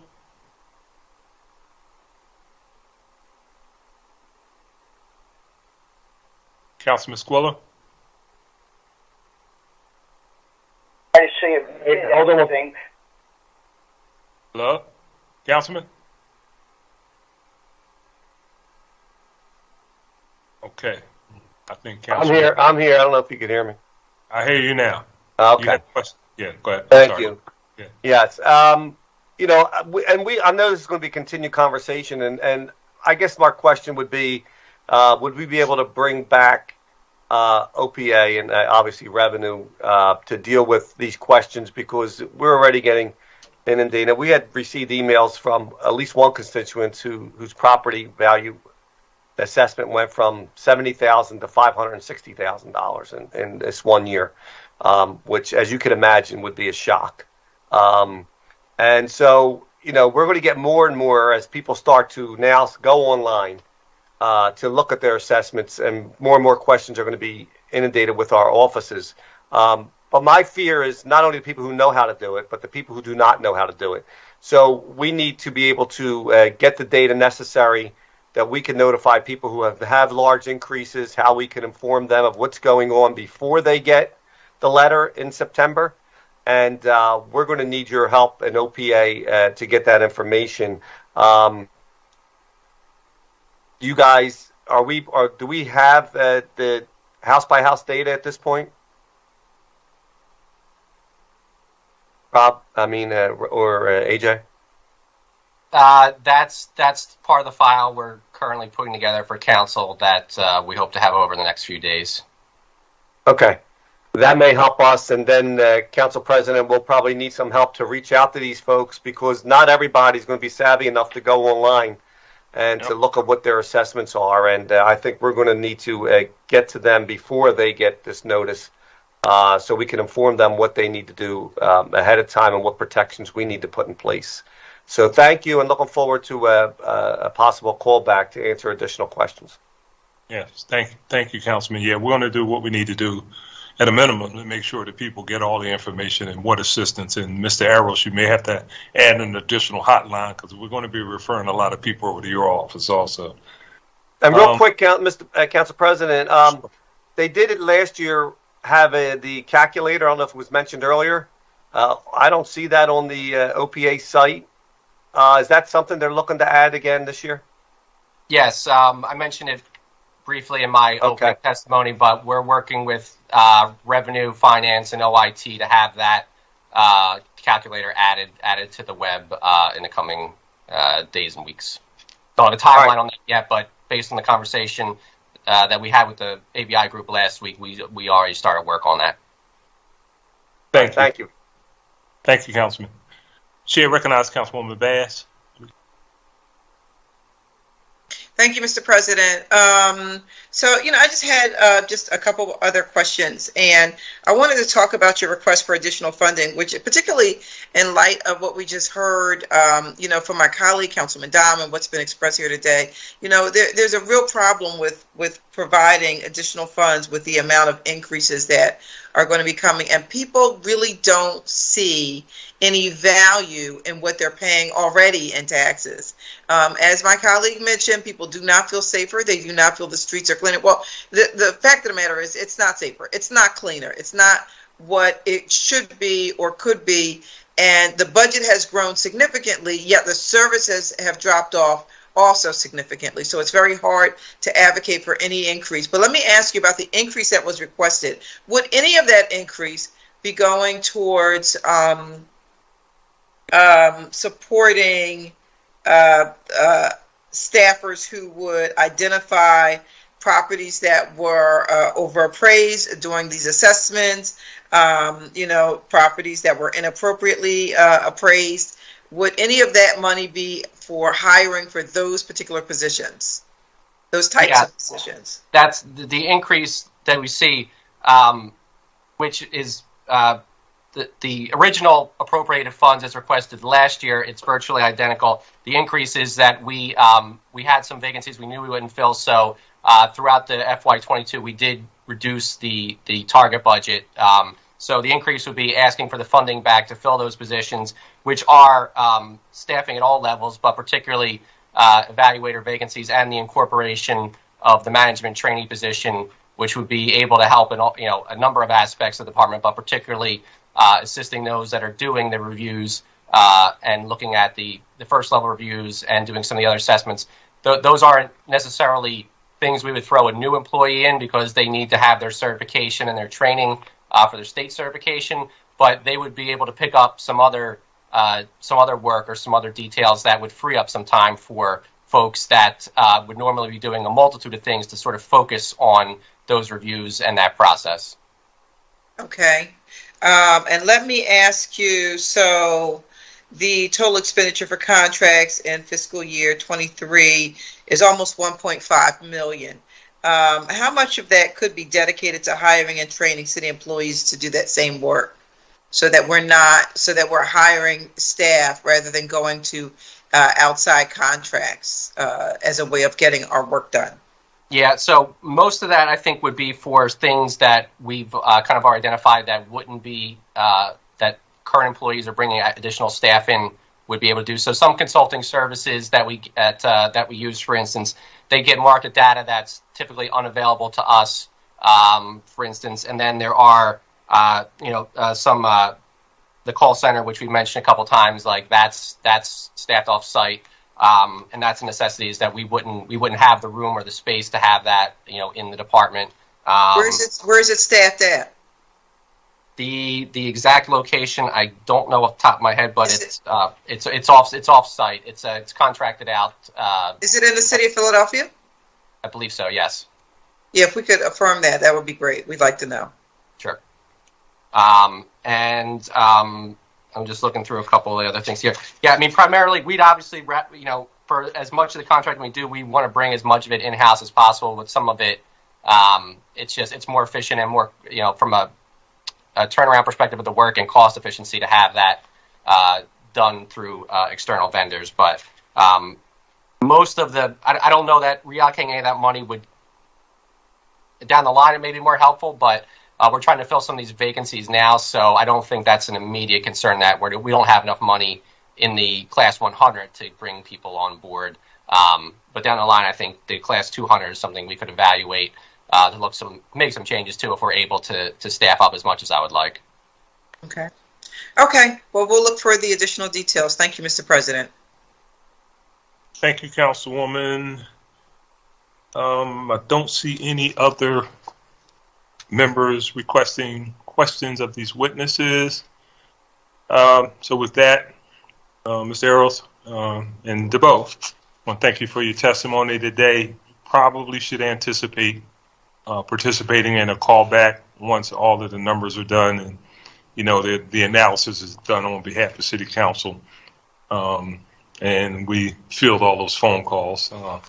I'm sure that we're going to have a lot of other questions and hopefully some solution. So thank you very much for your testimony today. Thank you. Thank you. Thank you. By the way, to the colleagues, I think we have around 40 individuals testifying, members of the public today. So please prepare yourself for that later on this afternoon. At this time, we're going to be calling the Board of Revision of Taxes. You connected. Mr. McDermott, who's the next person to testify? The next person to testify is the Executive Director of the Board of Revision of Taxes, Carla Pagan.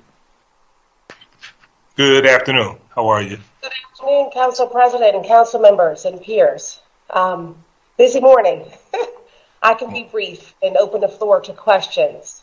I'll start by reading our testimony. With me today is Executive Assistant Linda Tucci. The Board of Revision of Taxes will end fiscal year 2022 in a good position. The board and operations staff exceeded our expectations to recover from COVID delays and staffing shortages to hear appeal balances from tax year 2020 and tax year 2021 appeals. We're also pleased to be ahead of schedule with tax year 2022 appeals. Of the 1,186 appeals filed for tax year 2022, the board is 57% complete. The remaining appeals have been scheduled between today and the end of September. The department will use a few hearing dates between October and December of this year to hear appeals of continued parties and those special cases filed by the School District of Philadelphia. The department's focus for fiscal year 2023 will revolve around anticipated heavy appeal filing volume, of course, due to this 2023 citywide reassessment. We are expecting to process anywhere between 15,000 to 18,000 appeals, which is a 100% increase from our 2020 filings. Since the implementation of CAMA and the shift to remote work, several BRT processes have changed. The department has updated appeal filing forms that are friendlier to on-screen users. We will also improve our website for ease of use and to simplify the appeal filing process. And we are testing and trying new methods to process emailed appeals and to shorten the time between filing and our first hearing date. We've also reconfigured our hearing room to easily accommodate hybrid hearing sessions. Even though we face new challenges and stresses related to this new COVID work environment, the BRT is excited about the technological advances that have come from it. We've been forced to think outside the box to find new methods for continued production and efficiency while still serving the property owners of the city. In this first quarter of fiscal year 2023, we plan to sharpen and fine-tune those methods and be ready for this upcoming 2023 appeal season. So with that, I'll open the floor to questions from council. Thank you. Thank you very much for your abbreviated testimony. Appreciate it. Sure.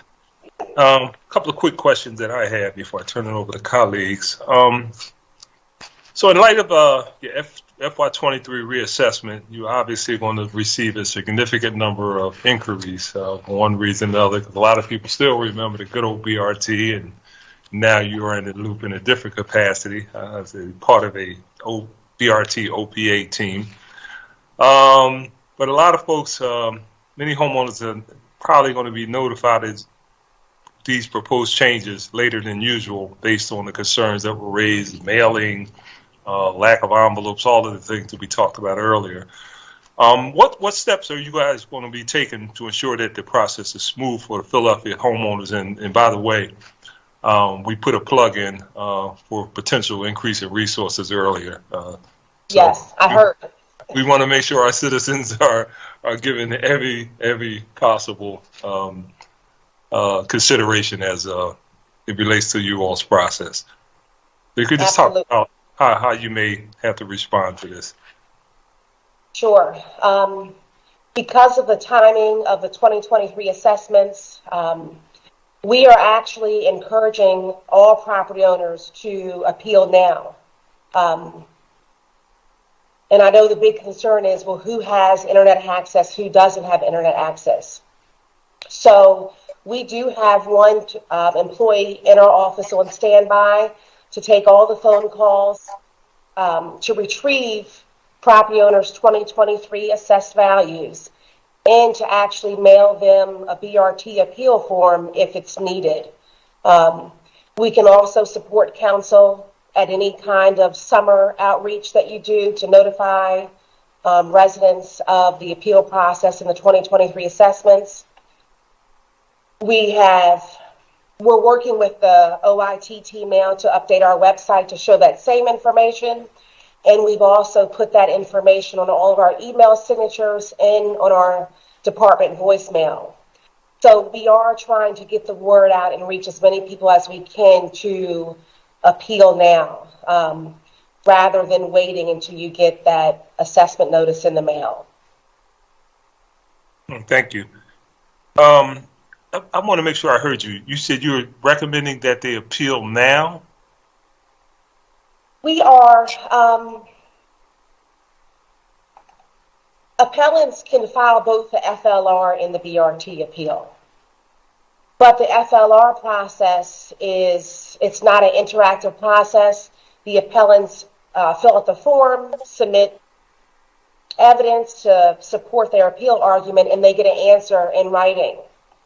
So if you get reduced from that process, people are very pleased. But if you get denied, there's no voice from the property owners. And we have found that the greatest thing about the BRT is that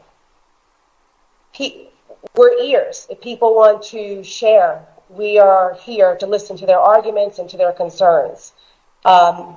So just in case, we do recommend that people file their formal appeal now, just in case the FLR mailing notice is late or if it's not filed by October 3rd. And like you heard Mr. Arrows say, that our BRT filing deadline is always the first Monday in October. And that's a deadline that we don't set as a city department, but from the state. It's a Pennsylvania statute. So it's not the board or even myself determining that filing deadline. Okay. All right. Another question. What's the average time that a filer must wait between filing and receiving their first hearing date? Considering the time is of notice that FY2023 property assessments for residents, do you feel as if the BRT can get through all applications before the FY2023 property taxes are due? Everything's been somewhat pushed back, as you know, but we're a little concerned.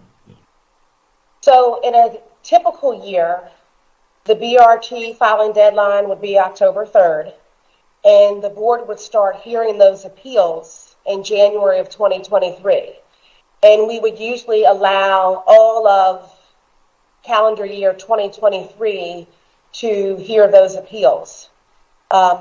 The one great thing about us being ahead of the game going into this fall season is that if people can file their BRT this summer, then we're in a good position to start our appeal hearings in late October and then November and December, so the hearings start sooner. But typically, we do not start until January 1 of that tax year. Okay. So that time Okay. 4 to 11 months between when you file and when you would have your hearing. Okay. Thank you. Any additional questions by members of the committee for this particular witness?